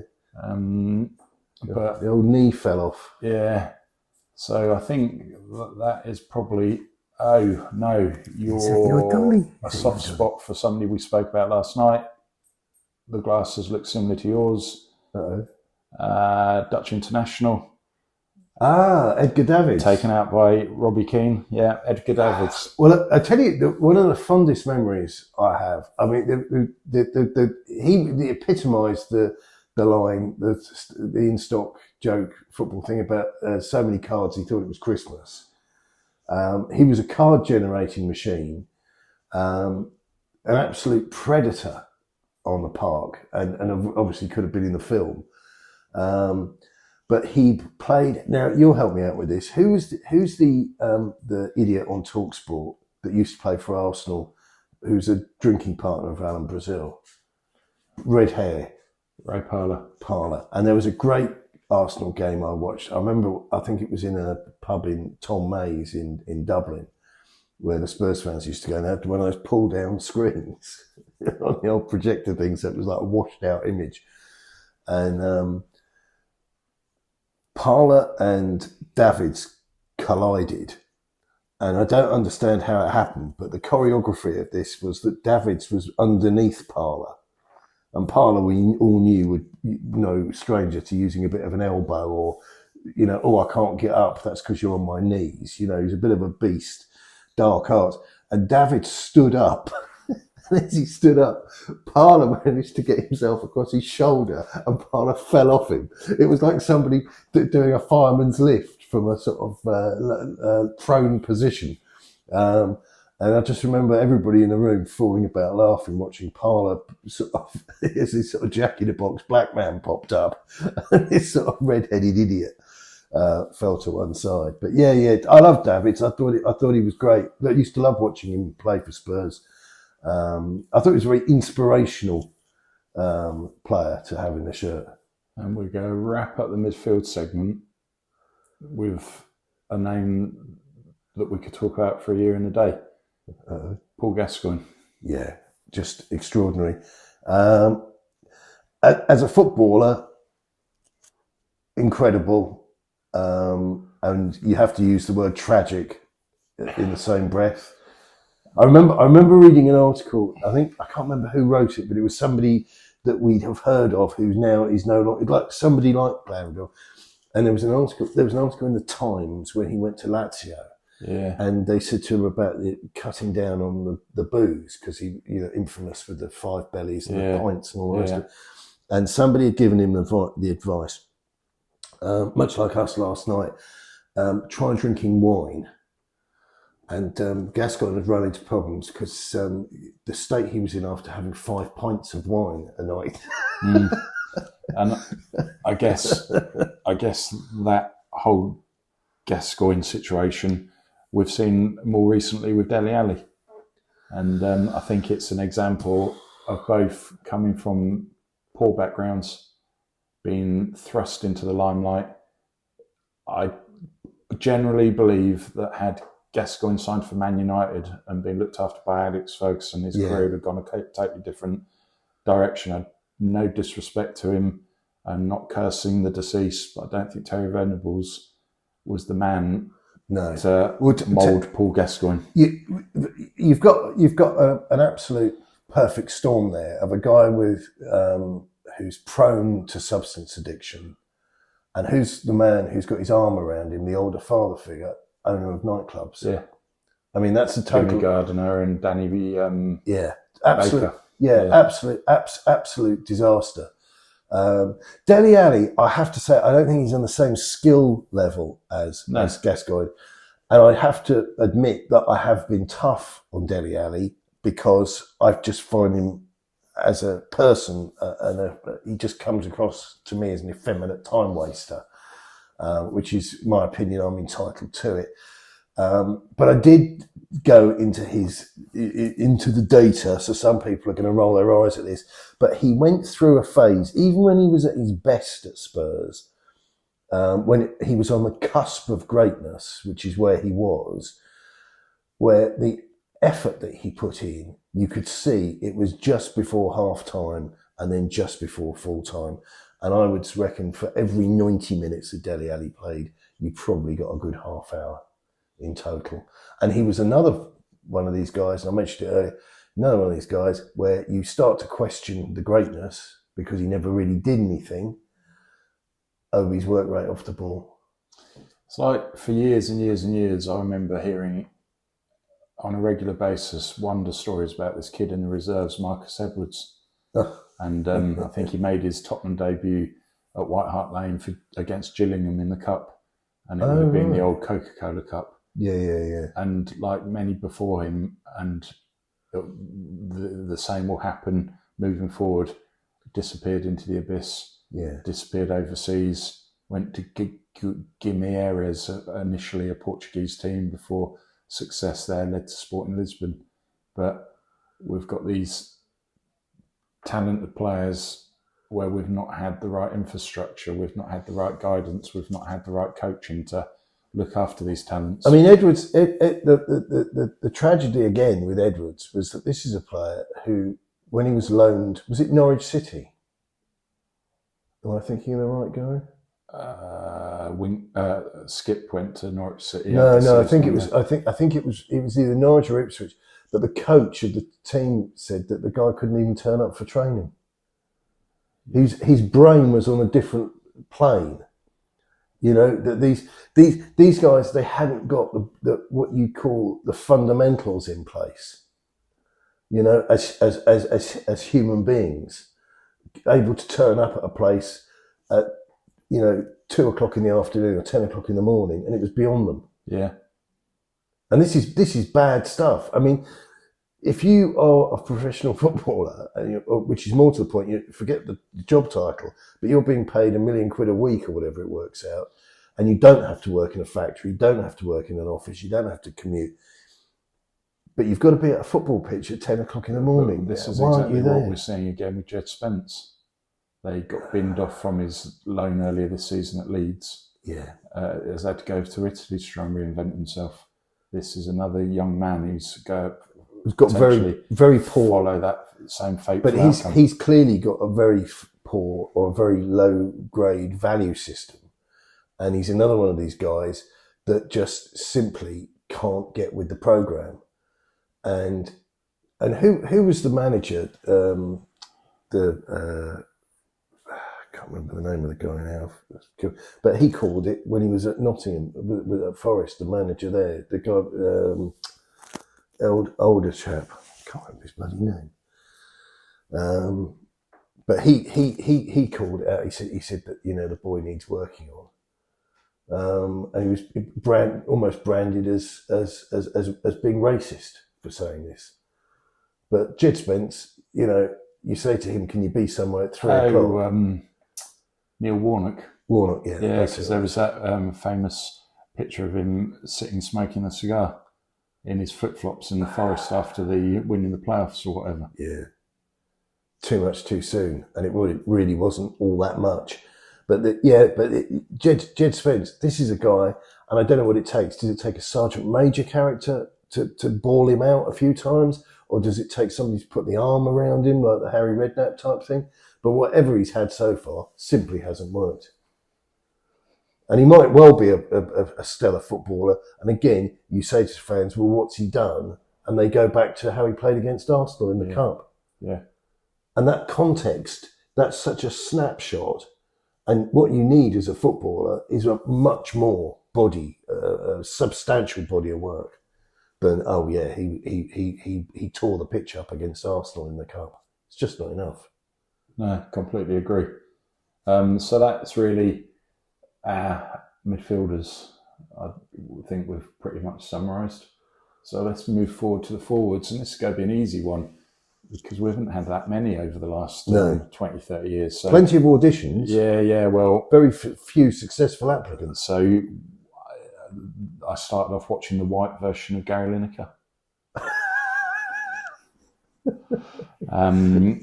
Mr. Lineker. Yeah. What can you say about Gary Lineker? He's a goal scorer. He was the original fox in the box. When he was a footballer, and when his primary focus was football, he was exceptional. Yeah. On all levels. Yeah.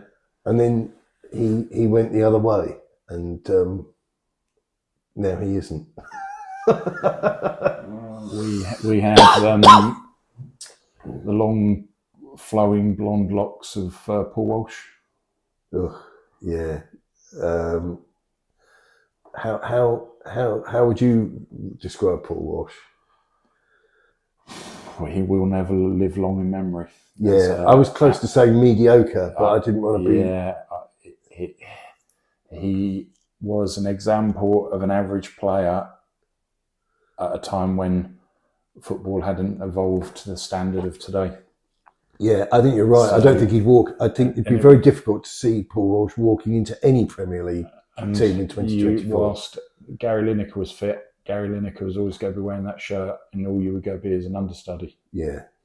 So then we had Jukebox, Gordon Jury. I think you made that joke last night. The ginger-haired Scottish forward who was fast. He had a pair of heels on him, and we brought him in from Chelsea, didn't we? Jukebox Jury. Yeah. Again, that's a player that was off my radar. I have to say at the time. So who else are we looking at then? Because the list is short. Well, we can some real junk. Are we going to call him a forward, or are we going to call him an attacking midfielder? But then you bring Paul Stewart into the equation. Attacking midfielder for me. Okay, I'd agree with you. Yeah. What other forwards did we have? John Hendry. Do you remember him? Christ, no. So he was a Scotsman. Yeah, box head. Big lad, about 6'3", 6'4". Came down from one of the Scottish clubs. Was on the periphery of the first team.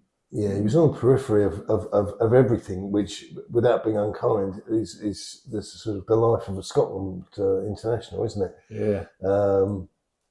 Unremarkable. Certainly left his shoe in. Wasn't shy, but unremarkable. I think in the final analysis, we had the greatest Polish export I can recall for some time, Gregor Raziak. Oy. Yeah, it's like a Hall of Fame with no fame. Let's put him back in the previous description of Paul Walsh. Yeah. And we can probably move on with him. Yeah. Then we tried another revolutionary, visionary signing of Sergei Rebrov, Dynamo Kiev. Another. This is going to start a whole conversation of a long line of forwards that we signed who we thought were going to be good and turned out to be anything but. It's like it said attacker on the box, and when you open the box, you were then looking at what was in the box, which wasn't very much, and then reading the paper, avidly to hope that there was going to be something on the instructions or that sort of made the circle complete. Because I know where we're going to go now with the next sort of half dozen names, and they all fall into a very similar vein. But you're not expecting me to take you to Andy Booth? Oh, I wasn't actually. That's nice of you. Yeah, that's a wild card, isn't it? But without any wildness. Yeah, came to us from Huddersfield, I think. Played a handful of games. Right, so who's next? Because we've got lots of sort of walk-on parts in a crowd scene. Yeah, we went through that period where we were blessed with centre forwards. We have a habit of identifying potential suggested world beaters. We pay a lot of money for them, and they turn up at the club, and they're anything but. Yeah. And the day that Helder Postecoglou walked through the front door of White Hart Lane, we had this 6'2", 6'3", thin, athletic-looking Portuguese lad who, not too dissimilar to Eric Lamela, had been caught on YouTube at some point in the past doing keepy uppies on Transworld Sport when he was 13 or 14 years of age. And we were like, fuck, we've got a world beater coming in. And all our fans were like, oh, this bloke's going to be amazing. I think he scored once in his entire career for Tottenham, and I think that was against Liverpool. And it just never hit the high notes, did it? No, and this is so with all these guys. These are guys who just, like your local chip shop, just stubbornly refuse to deliver. So who else have we got? Because we're whistling through these guys. Postecoglou. Then we could include a favourite of mine, and I thought he was a good player, and that's Super Pavlyuchenko. Pavlyuchenko's a City last night. I love Pav. I thought he was a great player. He definitely didn't hit the heights that Spurs fans somehow bizarrely felt that they had expected or deserved. He was quite expensive, wasn't he? Was that the thing that was over the cloud over him, that we weren't getting value for money? Yeah. Because we've got a fan base full of accountants.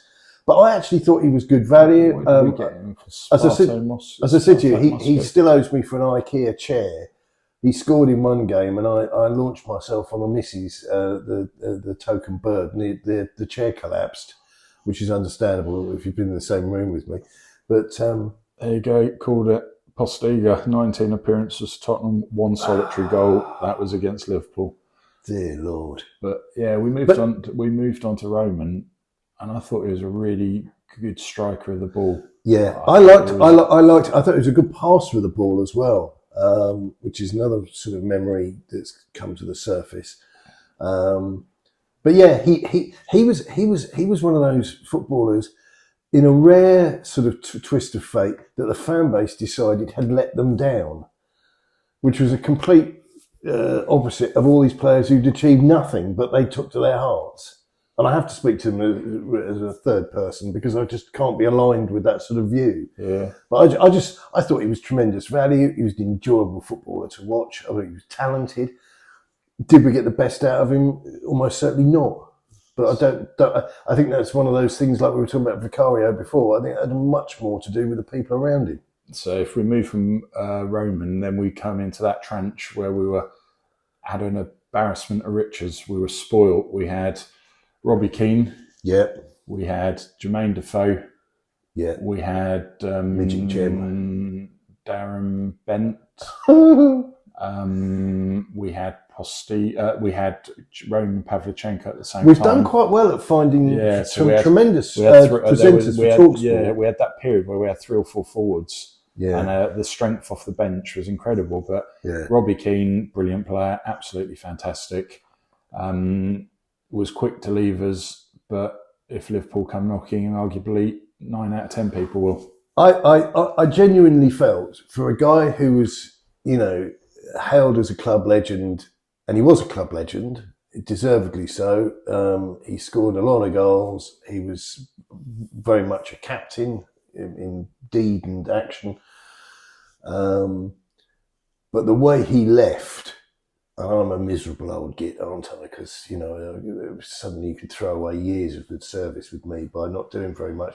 But it was like a rat up an aqueduct. Yeah. And I just thought to myself, hey, hang on a minute. Weren't we, this dream of a team of Robbie Keanes, dream of a guy who can't get out of the car park fast enough. And that was a little bit of a, betrayal is a very heavy word to use in football. It's very emotional. But I did get an enormous sense of betrayal. And again, that acceptance of a lot of, again, it goes back to the infantilization of these bloody people. But again, but he gave us an awful lot. But it could have left. I don't mind people leaving. Mm-hmm. I'm not that delicate. But it's just the way you do things. And I just thought the way he left, it was like literally, it was almost like, was in the paper on Monday, Liverpool are interested in Robbie Keane. And then Tuesday, Robbie Keane's seen wearing a Liverpool training kit going down the road. But I think when people want to go, it's in nobody's interest for it to become a protracted transfer. No, and that's bitten us on the arse. Yeah. With Dimitar Berbatov. Joined the club. We got him. Where did we sign him from? Bayer Leverkusen or something like that. Signed him from a Bundesliga club. Yeah. The man was silky. He was exquisite. His ability to kill the ball dead, his ability to ping a pass. He could play out of cul-de-sacs. I think I would go as far as saying that he was probably one of the most gifted footballers I've ever seen in a Spurs shirt. Yeah. Technically unparalleled, unmatched by so many. An unparalleled level of craft and guile, and the ability to create something from nothing by either chipping the ball with somebody just a couple of feet in front of him, chip the ball over them, and thus impossibly reach somebody who was technically wasn't involved in the play. He just had a great sense of ambition and imagination. I genuinely would say that he was a wonderful footballer. And of course, all whilst doing at least 20 fags a day. Cigarettes a day, yeah. And I think I said to you last night, there was a video that came out, and I think it was in his back garden in, I don't know, one of his homes in Tuscany or something. And the wall, I have to sort of preface this, he was kicking a ball at real, decent whack. And it was a ball that you could go in and buy from any sports shop in town, right? So it was just a regular, Adidas ball. And the wall was clearly, it was a nice property. That wasn't a wall put up by a developer last week. And the ball was coming back at slightly different angles because he was giving it a bit of welly.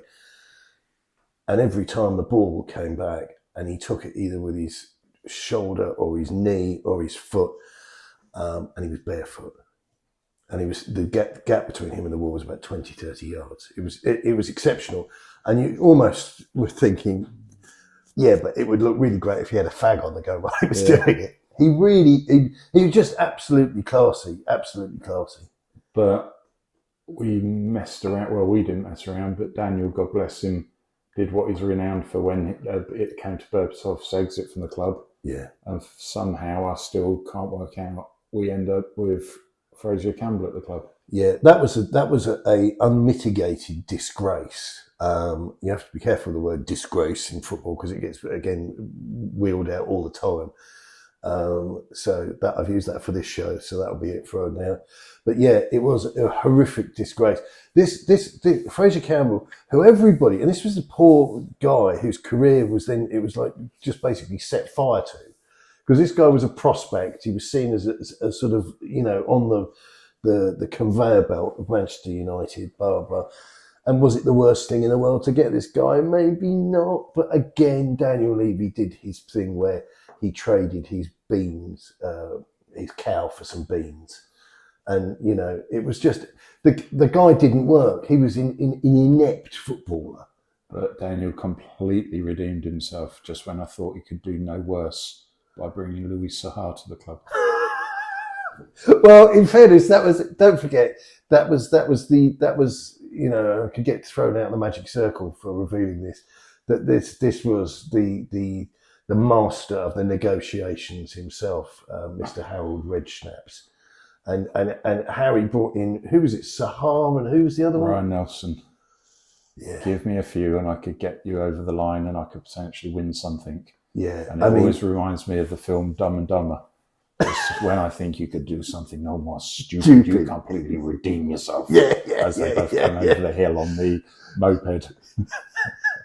I mean that was a masterclass of fuckwittery from Redknapp, and the fact that Levy, as we know, sanctioned everything, and in many ways, I know that they wanted to kill each other in the end, and Daniel, I was very reliably told, sacked Redknapp on a video call. This was before everybody used Zoom as we do now. But he binned him from the safety of his office, and he definitely wanted to kill him. But they were a great fit, because instead of having this problem which he's going to have with Postecoglou, he definitely had with Poch, because Poch spoke openly about it, and then we just saw from the faces on Conte and Mourinho, instead of doing what all those other managers did and pull a face and sort of say, or in Poch's case saying, well, no, if you're going to give me my fifth choice, I don't want him. Harry Redknapp would go out and he'd come back with something that you would say yes to. And that was Sahar and Nelson. Yeah. Total and utter waste of everybody's time, waste of rations. But then we were fortunate enough that we had Defoe for so long. Yeah. Great striker of the ball. He could hit that ball with so little backlift. And he was. I mean, he did get, or did become, very predictable, but it didn't matter. He was a one-trick pony, and his trick was very, very good.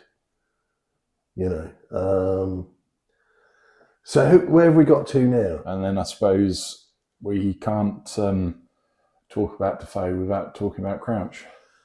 Yeah, the odd couple. What would you do? Crouchy, what would you do if you weren't a footballer? I'd be a virgin. Yeah. And Crouchy was a technically very accomplished player. For a bloke who was nearly, close to 7 foot, 6'10" or something. Yeah. He had a lovely technique on being able to kill the ball, bring it down, and bring others. And again, he is an intelligent guy, and that showed in his play. It's a pity, but we're humans, and that's what we do. And you say, "Oh, the woman at the end of the road." Oh, you mean the great big fat lady? We have to describe things. It's what human beings do. But the fact that his career is sort of overshadowed by the fact that he could have got a job in a circus in previous unenlightened times. But he was very intelligent, great touch, and scored lots of important goals for Manchester City. Unlike Ben, who Redknapp's wife was right about all the way. Yeah. Ben, and again, I would bring it back, of course, thick as two short planks. And an Arsenal fan through and through. Which doesn't make him necessarily a bad person, but it does. Yeah. You hear him talk on the radio, and for me, he's a perfect fit for TalkSport, because they need people who can. It's almost like an episode of Just a Minute, where they have to speak uninterrupted for 15 minutes, either side of the news and weather and the advertising. And Bent can do that, and there's no content there, there's no substance, it's just drivel. And he's uninformed, but he's developed the act of being able to talk and sound kind of like he's really into it, and it's focused, and it's just toss. Yeah. Absolute toss. He doesn't hold any, and I've seen him go around the houses. He's been one of those guys that gets quoted, exclusive. Darren Bent tips Spurs player for mediocrity or greatness or whatever it might be. And those articles, they never got any clicks, and he got sacked off by those people. So well done, TalkSport. You found somebody who just waffle on. So after that trench of forwards, so we've talked about having Robbie Keane, Defoe, Berbatov, Bent. They all moved off in different directions, went to different places. And then it was the what do we do next phase of our football club. And that led to us going after people that had been scouted from different European leagues on the basis of going. 1 season, 2 season max and had scored goals. Yeah. So the first one I'm going to start with Vincent Janssen. Yeah. These guys, and I know there's going to be another couple of players we're going to come into in this sort of tranche or whatever you want to call it. But these guys, the context is so narrow, and you say, yeah, but he had a great run in the Eredivisie against whoever it was, and you're talking about 1 season or half a season, and these are incomplete. And we know this is what Daniel Levy's looking for. He's looking for somebody that he can throw 15, 20 million at, and then flip them like a speculative, property developer. Well, if I buy the land for 6 million. I can spend another couple of million putting up these crappy houses with a 10-year home builder's certificate on them, and then I can flip the whole thing and make 15 million. Yeah, that's the mentality of the owner of this football club. It always has been, always will be. Leopard will never change his spots, and so Vincent Janssen didn't bloody work. And we went through. And who's the next one after that? Soldado. Oh, you're ruining my sales pitch. And then I was going to say we went from Midfielders to La Liga, and we identify a bloke who's banging the goals in for Valencia at the time. We pay something like 28 million quid for Roberto Soldado. All the bloke could do was score a penalty. No, it was tragic, and I said to you last night. I felt real sorrow because clubs only release information when they want to.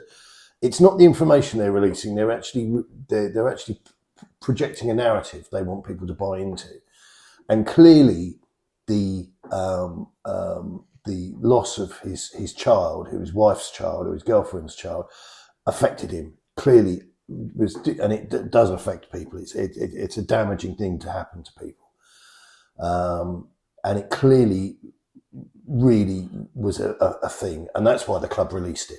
Because I can guarantee you, there's situations behind the scenes with players definitely don't make the public domain, and it's like Richarlison's mental health thing, which I just think the guy's a numbskull. So my point of view with that is I don't care. I know it sounds horrible that this guy, you're listening to me talk and you're now discovering that he does have a really cold, small heart, but I don't care. I think he was a stupid thing for us to ever get involved with him, and I don't think anybody else would have gone near him. It was a Sissoko move. Yeah, it was seeing Everton down on their knees in financial distress, thinking, oh, we can be smart here. We can go in and get a player for, but I think 20 million less than what Everton valued him at. Yeah, but less than the ticket price, which was then borne out by the financial shenanigans they got themselves into. But with all of these guys, they were like, it was like watching people come for job interviews that you knew they weren't going to get anywhere. No. And the guy's about to go in to the interview as the interview for a juggler. Right, and the guy goes in, and while he's waiting to go in, he keeps dropping his pen. Yeah, he keeps dropping his pen, and then he's dropping his phone, and you're thinking, "There's no way this guy is going to get hired as a juggler. He can't even just sit still without stuff falling out of his pockets." And these guys came and they went, and it was just again extraordinarily poor due diligence. We just didn't do any. But through circumstances as they were at the time, was the birth of Harry Kane. Yeah. It was Tim Sherwood saying, actually, I don't rate this Soldado, he's not good enough, he's not playing in my team. That was definitely true. I mean, listen, I at the time, Levy was looking to sell him for 800 grand to Leicester. Yeah. Here you've got a great coming together, another perfect storm, where you've got Daniel Levy, who knows less about football than your dogs, and then you've got Tim Sherwood, who knows less about football than your next door neighbour's cat. Yeah. And you've got these two great minds. So you've got Levy, who clearly wanted to put Soldado up front and get his money's worth out of him. And then in the middle of this, because I'm a bit like with Sherwood, I'm loath to give him credit for anything, but on this occasion, I think he did the right thing. There's no two ways about that. But how influential was he in the career of Harry Redknapp? And I would submit that there's one factor in Harry Kane. How influential was Tim Sherwood in that? And I would put it to the jury that Spurs didn't get involved in that at all. And I think it was the sheer bloody mindedness of Harry Kane.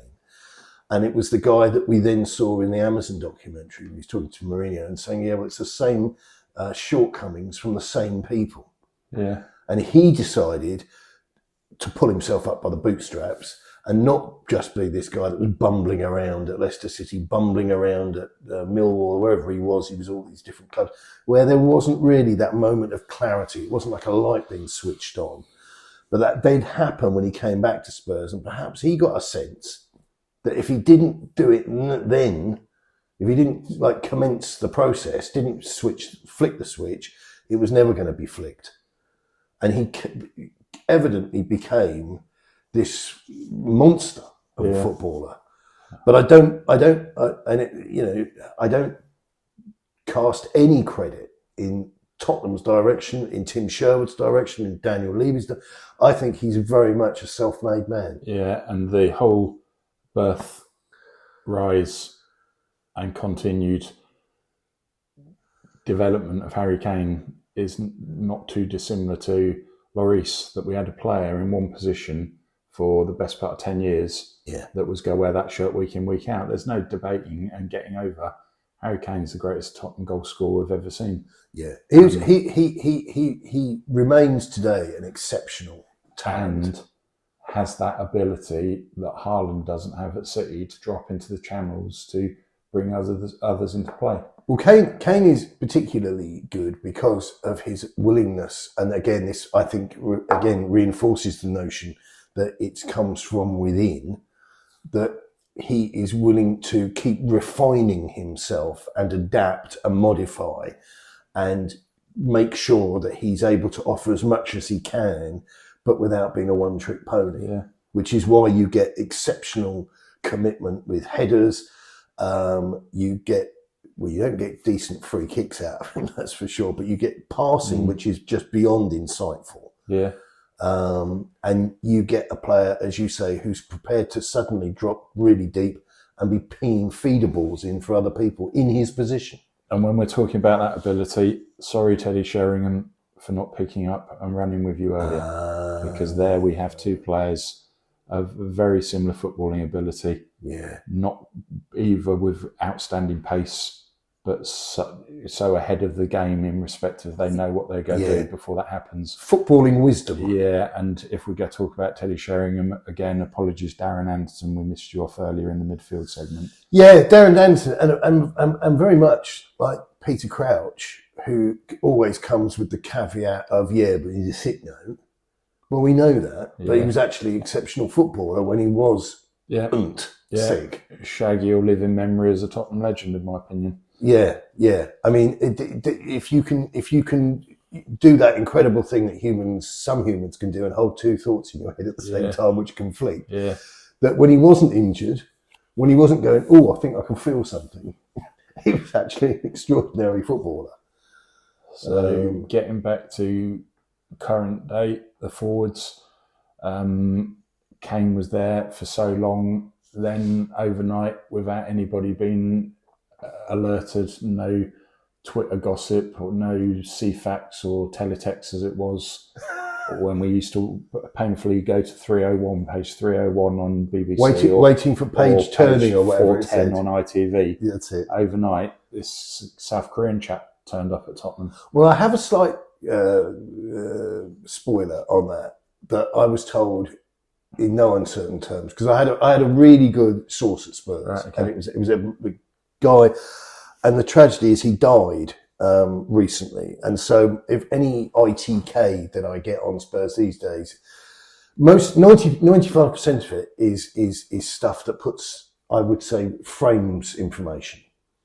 So anybody sitting there with the mental age of a 14-year-old prepubescent schoolboy, okay, oh, but who are we going to sign next week? Very rarely happens. But you get a much more idea of how Poch thinks or how Redknapp thinks and all the rest of it. And one of the things this guy told me, and he was absolutely golden. I mean, the quality of the information I got and people he put me in touch with were just off the scale. Was the fact that Son was the 8th man of the Magnificent Seven. And the reason that deal got done so quick, and the reason that there were no journalists on it, and the reason it kind of happened like overnight, is because the deal had already been thrashed out and was sat in the drawer. Right. And so Spurs then thought, oh Christ, they had all this disaster with the ones they bought, that hadn't quite panned out, and they needed another attacker. We'll go and see if that lad in Germany is still available. And literally, they made the call, and the answer was yes. What time do you want to see him? But I would argue that Son's not centre forward. I've always argued that he's better playing on the left side of a front three or as a winger. Well, you're only reinforcing what the Germans said about him. He was an attacker. He was never listed in the Bundesliga as a striker or a centre forward. And currently, Mother Age is catching up with him. Similar to what I said to you last night about watching Mo Salah against Everton the night before. Yeah. He's been a declining force. And again, sorry, Will Stewart, I await your attack on me. But I've been savaged by a bald American. Yeah, but he's not doing it for me any longer. He's not.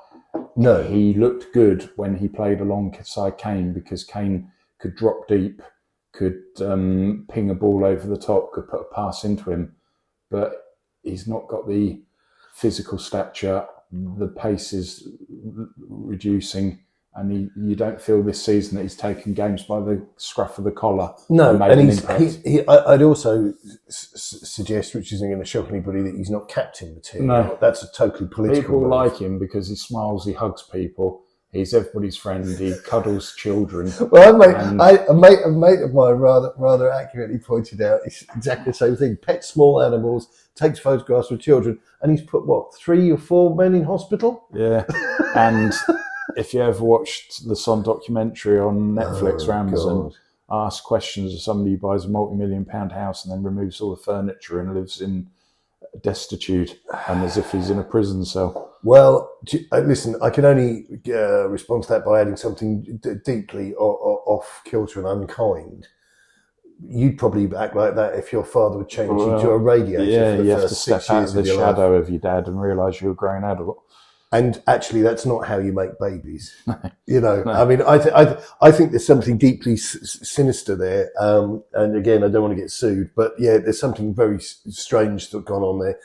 But he is a quite humble guy. Whether it's true or not, who knows? But the culture is very different. Hardworking. He's not going to upset anybody. He's got a smile on his face, but he's having less of an impact on big games. Well, the win for him is that he has been suddenly gifted all of the real estate that Harry Kane had roughshod over. So he's got all the space all the time. He's now the pass the ball to me guy, which he was always number 2 in the pass the ball to me stakes. So he's got that. But on the other side of the coin, he's got people around him who are on the typical Tottenham trajectory of coming up but haven't quite got there yet. And he's got a few nitwits and a few nincompoops. And he had his groin thing, which he's had fixed. And I've said to numerous people, I don't understand why the club don't put that out and take the heat off the player, because not saying anything is not an effective defence mechanism. Saying that Sonny's struggling with a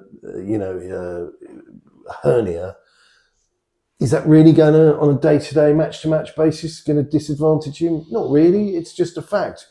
But you've got fans sitting there going, "Why is he? He's losing the pace. He's getting old." Well, no, he's had to have an injury. It's like the thing with Udogie. That didn't happen overnight. That's been on the cards for a while. You can tell when a player's carrying. It's like watching a racehorse. You know that they've had a knock in the yard and it's not running at the full potential.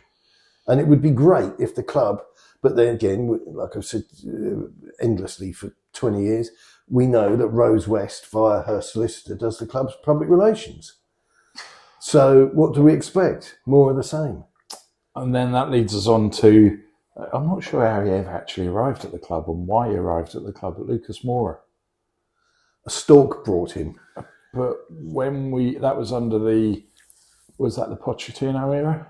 Yeah, he was a bit part and he player. came from PSG. That's right. But I just don't know what the rationale behind that deal was.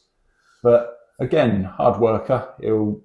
The hat trick alone against Ajax will, in this folklore of Tottenham, where our supporters are easily pleased, will live on that night forever. Yet that night didn't bring a trophy or didn't bring any that was medals but he scored the goals. Well, that's the thing. I mean, this will then lead us neatly into Kulusevski and the business about being a loser in the game but a winner in life. What absolute nonsense! Which is desperately trite toffee from a player again that's never won anything. And why these people can't say, "Well, I just want to win stuff." That would be the sensible thing to do. But no, the double whammy on the tragedy of Lucas Moura. And again, the infantilization of fans. If you go onto Reddit coys, if there's a dull moment, there isn't any transfer activity, we don't have a game for 7 or 8 days, somebody will put up another montage or open their heart post about what that night meant to them. And it's normally some, you've got to be careful what you say, but some incel. Oh, there you go, I said it. Some incel who's involuntary celibate. It's like, for me, it was a very special moment. And I'm just thinking, yeah, we didn't win anything, mate. I hate to be the bearer of bad news. This is a contact sport. It's a sport where the metric is winning.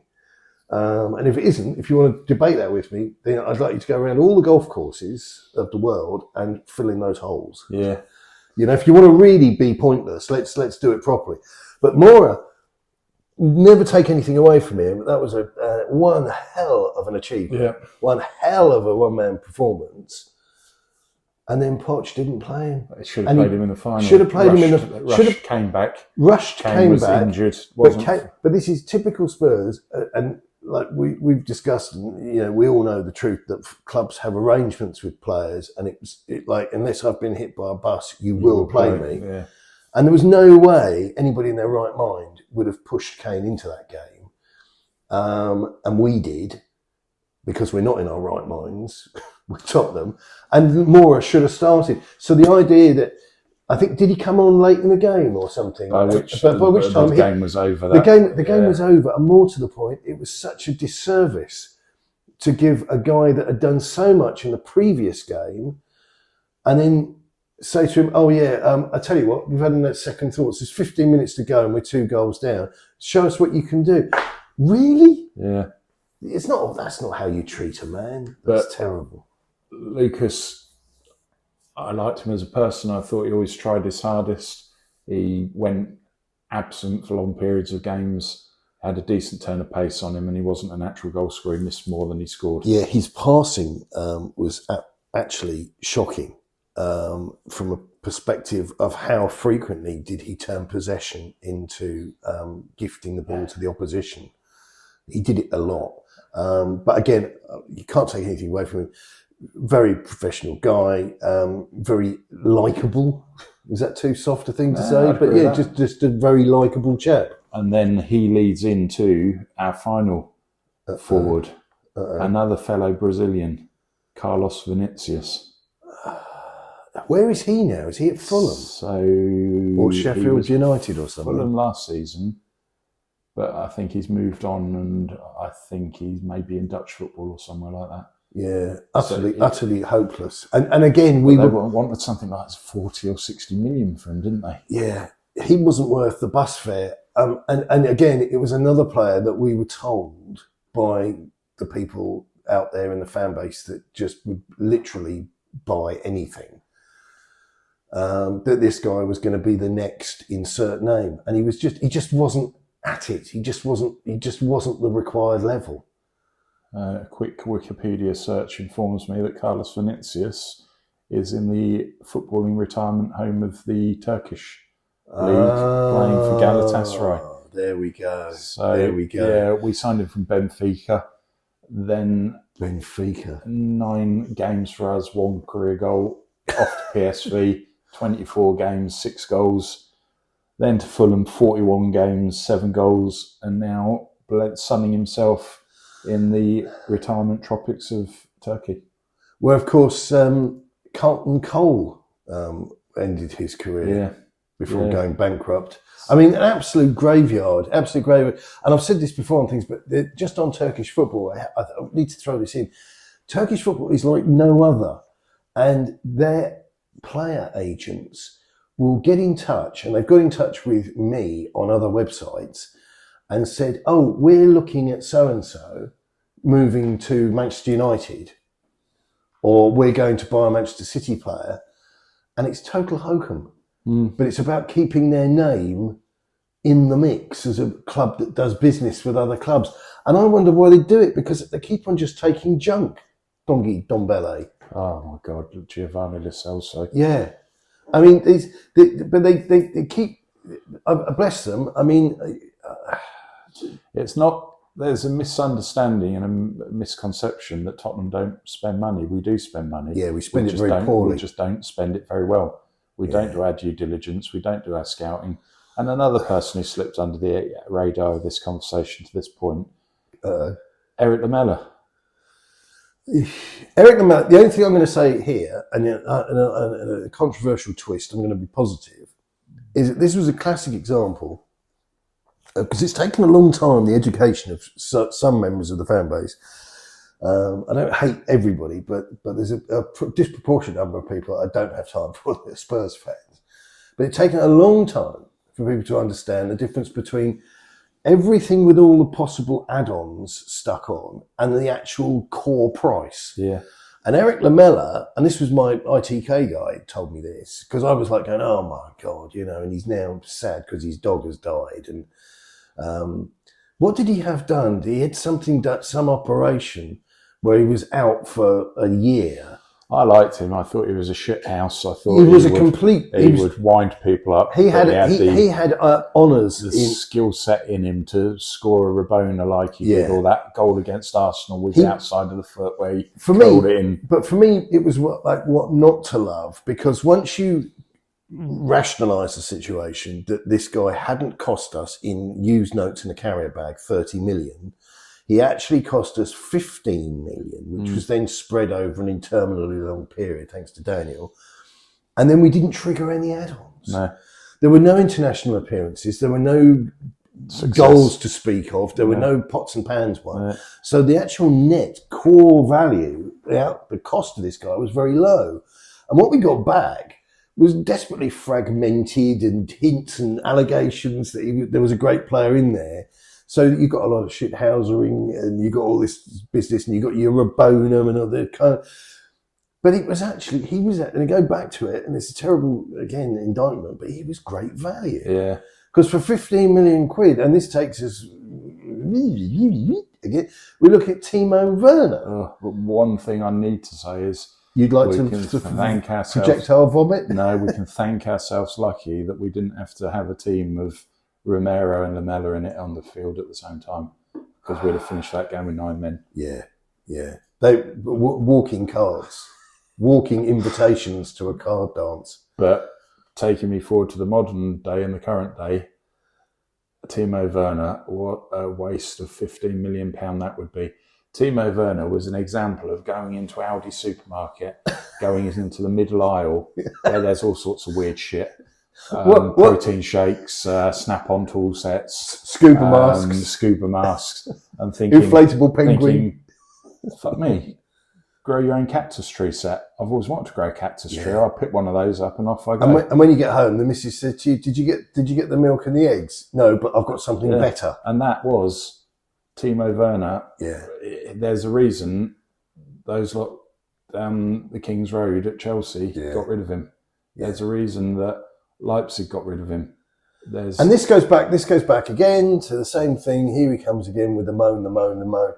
But this business of, I don't know if you're aware of this, but if we put one of your dogs in a Spurs shirt, he will immediately become a superstar. No, it'll be a Labrador wearing a Spurs shirt.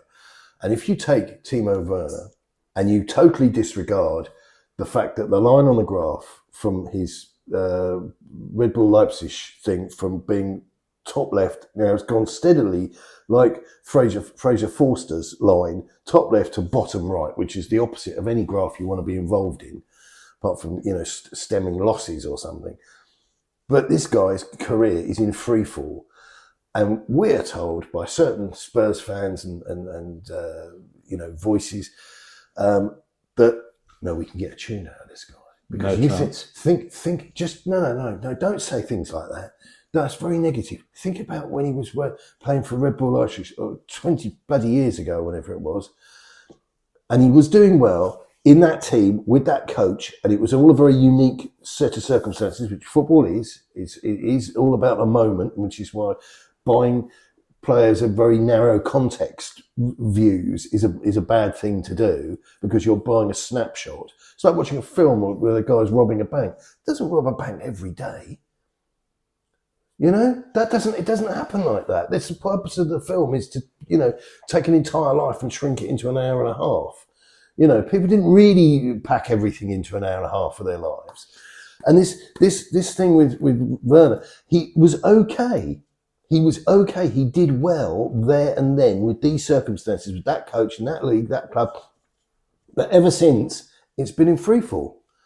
And that sums up our approach to transfers. We're the only club in the world that went out to look at Bruno Fernandes and came back with Gedson Fernandes. That was surreal. That was absolutely surreal. I mean, it is the Dumb and Dumber thing. Just when you do something irredeemably stupid, you completely, it is that. And the stories from, again, Sherwood, players that Spurs looked at and turned their nose up at. But this business, I will put a Spurs shirt on him, and that'll heal all of the wounds. It's absolute fantasy. Yeah, well, you look at the current squad and you look at the current team, and you've got Basuma.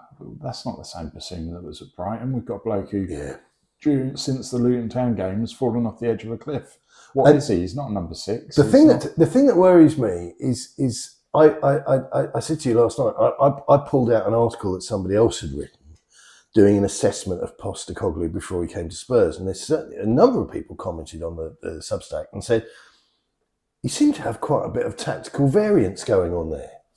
He had like 2 or 3 definitive sort of situations that he would, and now we got this guy pretty unemotional on the side of the pitch, making the sort of tactical changes we saw under Martin Jol, which is, I know, it's the 75th minute.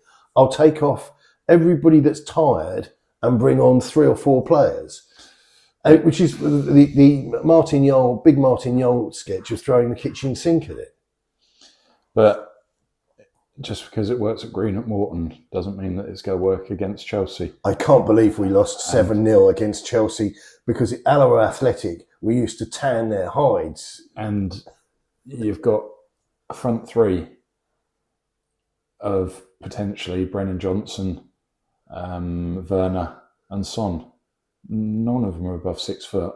They've got no stature to them. Yeah, but don't forget the wild card in the pack. And I don't mean that as a joker. I mean as a wild card. We've got the winner in life. Decky. Who absolutely useless. There's a reason why Juventus got rid of him. Cuts in on the left, cuts in on the right, but you'll never guess what? No. He's going to cut in on the left now. Yeah, never opens his body up to have a shot. No. Maddison again.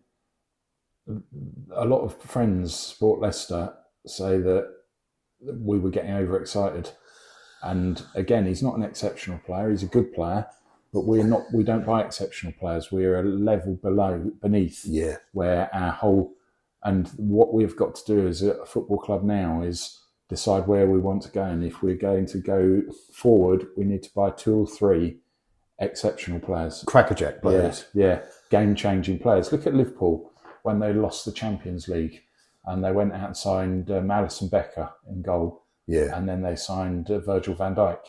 And collectively, those two have transformed that football club. Which is exactly what Fenway Sports will be whispering in Arne Slot's here at the moment. Since we wrapped up our conversation around centre forwards, we've lost the highest goal scorer in our club's history. Never replaced that goal scorer. No. We have not got an out-and-out centre forward. We went out and wasted money on Alejandro Valise in the summer, an Argentinian.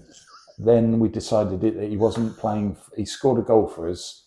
Was it against Leicester or somebody? Yeah. No, not Leicester. Was it against Brighton when we were 4-0 down, brought it back? That's it. It was in one of those around Christmas time period. 90-minute plus goals. So we decided, this boy needs to be playing regular football. So what did we do? We send him out on loan for the rest of the season to Spain.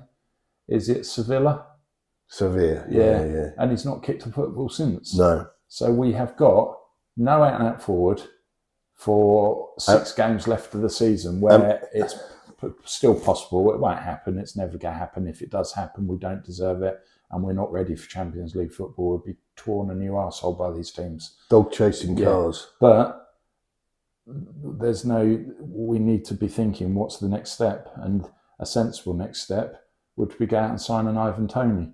Knows the Premiership. He offers you something different. He's a physical specimen. He's a unit. He can bring players in. He can drop deep. The trouble is, you see, you say Tony.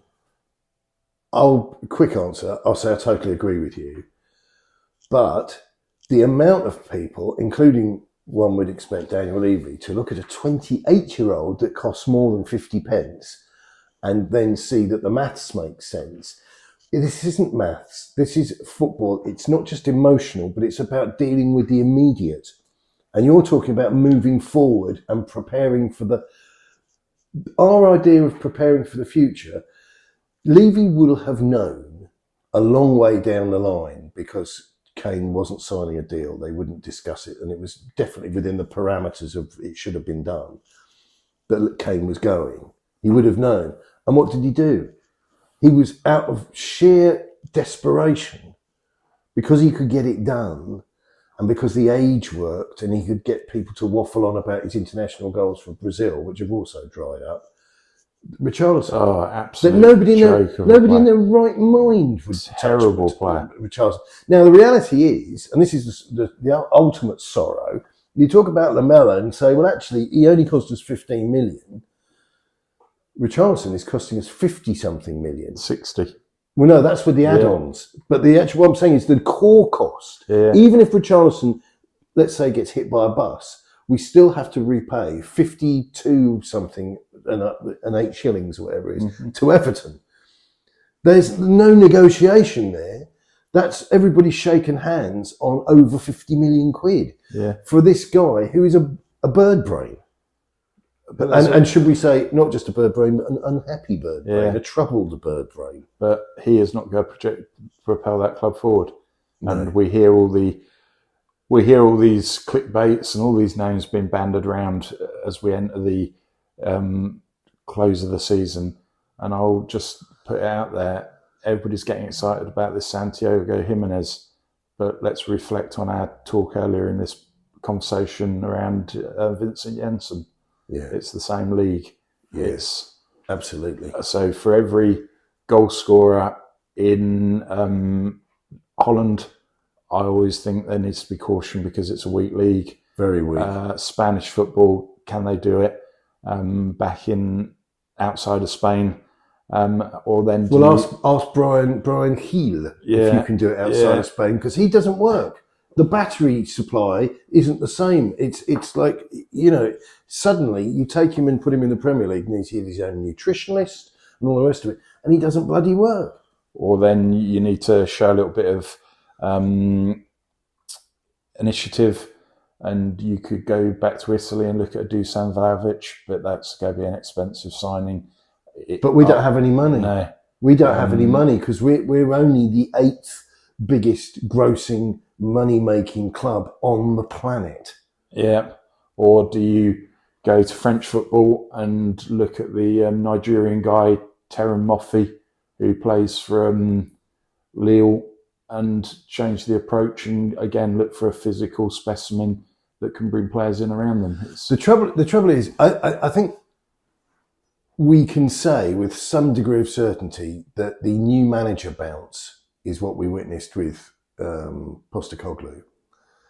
Angelos is a nice guy, don't dislike him at all, but he doesn't have the resources. He's not going to get the resources. And the new manager bounce has well and truly worn off. What's your prediction for Postecoglou? What would you think in the medium to long term his future looks like at Spurs? I will say that he will not be here after the first 10 games of next season. Right. I think he has it within him. I think he's earning lots of money compared to him. He's not earning what Conte or Jose were on, but that's kind of there's got to be a willingness to change. He's got to not be stubborn, and he's got to realise that all-out attacking football is fine until clubs work you out as they have done. Yeah. And then a coach is assessed on their tactical ability. I think he will, by mutual agreement, to use that awful phrase, but I think with him, he will give Daniel plenty of notice. And I think he will be with us a bit longer. But I think that I think he's already experienced it, but he will feel the pressure of being at Spurs and this building nonsense, which he's aware that everybody else has heard about, been sold this empty box of a promise that we're building something. And I think that he'll be with us for the whole of next season. And he might even be with us for a season after that. But I don't think we're going to qualify for anything, and I don't think we're going to win anything. We will win nothing under his tenure. No, I don't think we'll win a sausage, and I think that he will quit, and he'll go and manage someone who will let him play. Because what his system works, if at a certain level, and I've got a feeling that he might say to himself, the Premier League is a little bit too hot to handle, which I don't think there's any shame in saying that. And I think he'll take his system and he'll go and be the national coach of Mexico or something. Don't forget, he is 57 years of age. So age isn't on his side. He's heading into the 60s. He's only spent 2 years at any of the clubs he's been at since, unless when he starts. Might be that he walks into retirement. We never know. Yeah. We're all speculating without actually knowing the answer to that question. Well, Chris, I tell you something. I think we have possibly covered every single inch of the pitch on this podcast. So it's been a distinct pleasure. Well, thank you for your time. It's been a pleasure speaking all things Tottenham. And it was great to meet the dogs. Thank you, Matt. Good luck. Bye-bye.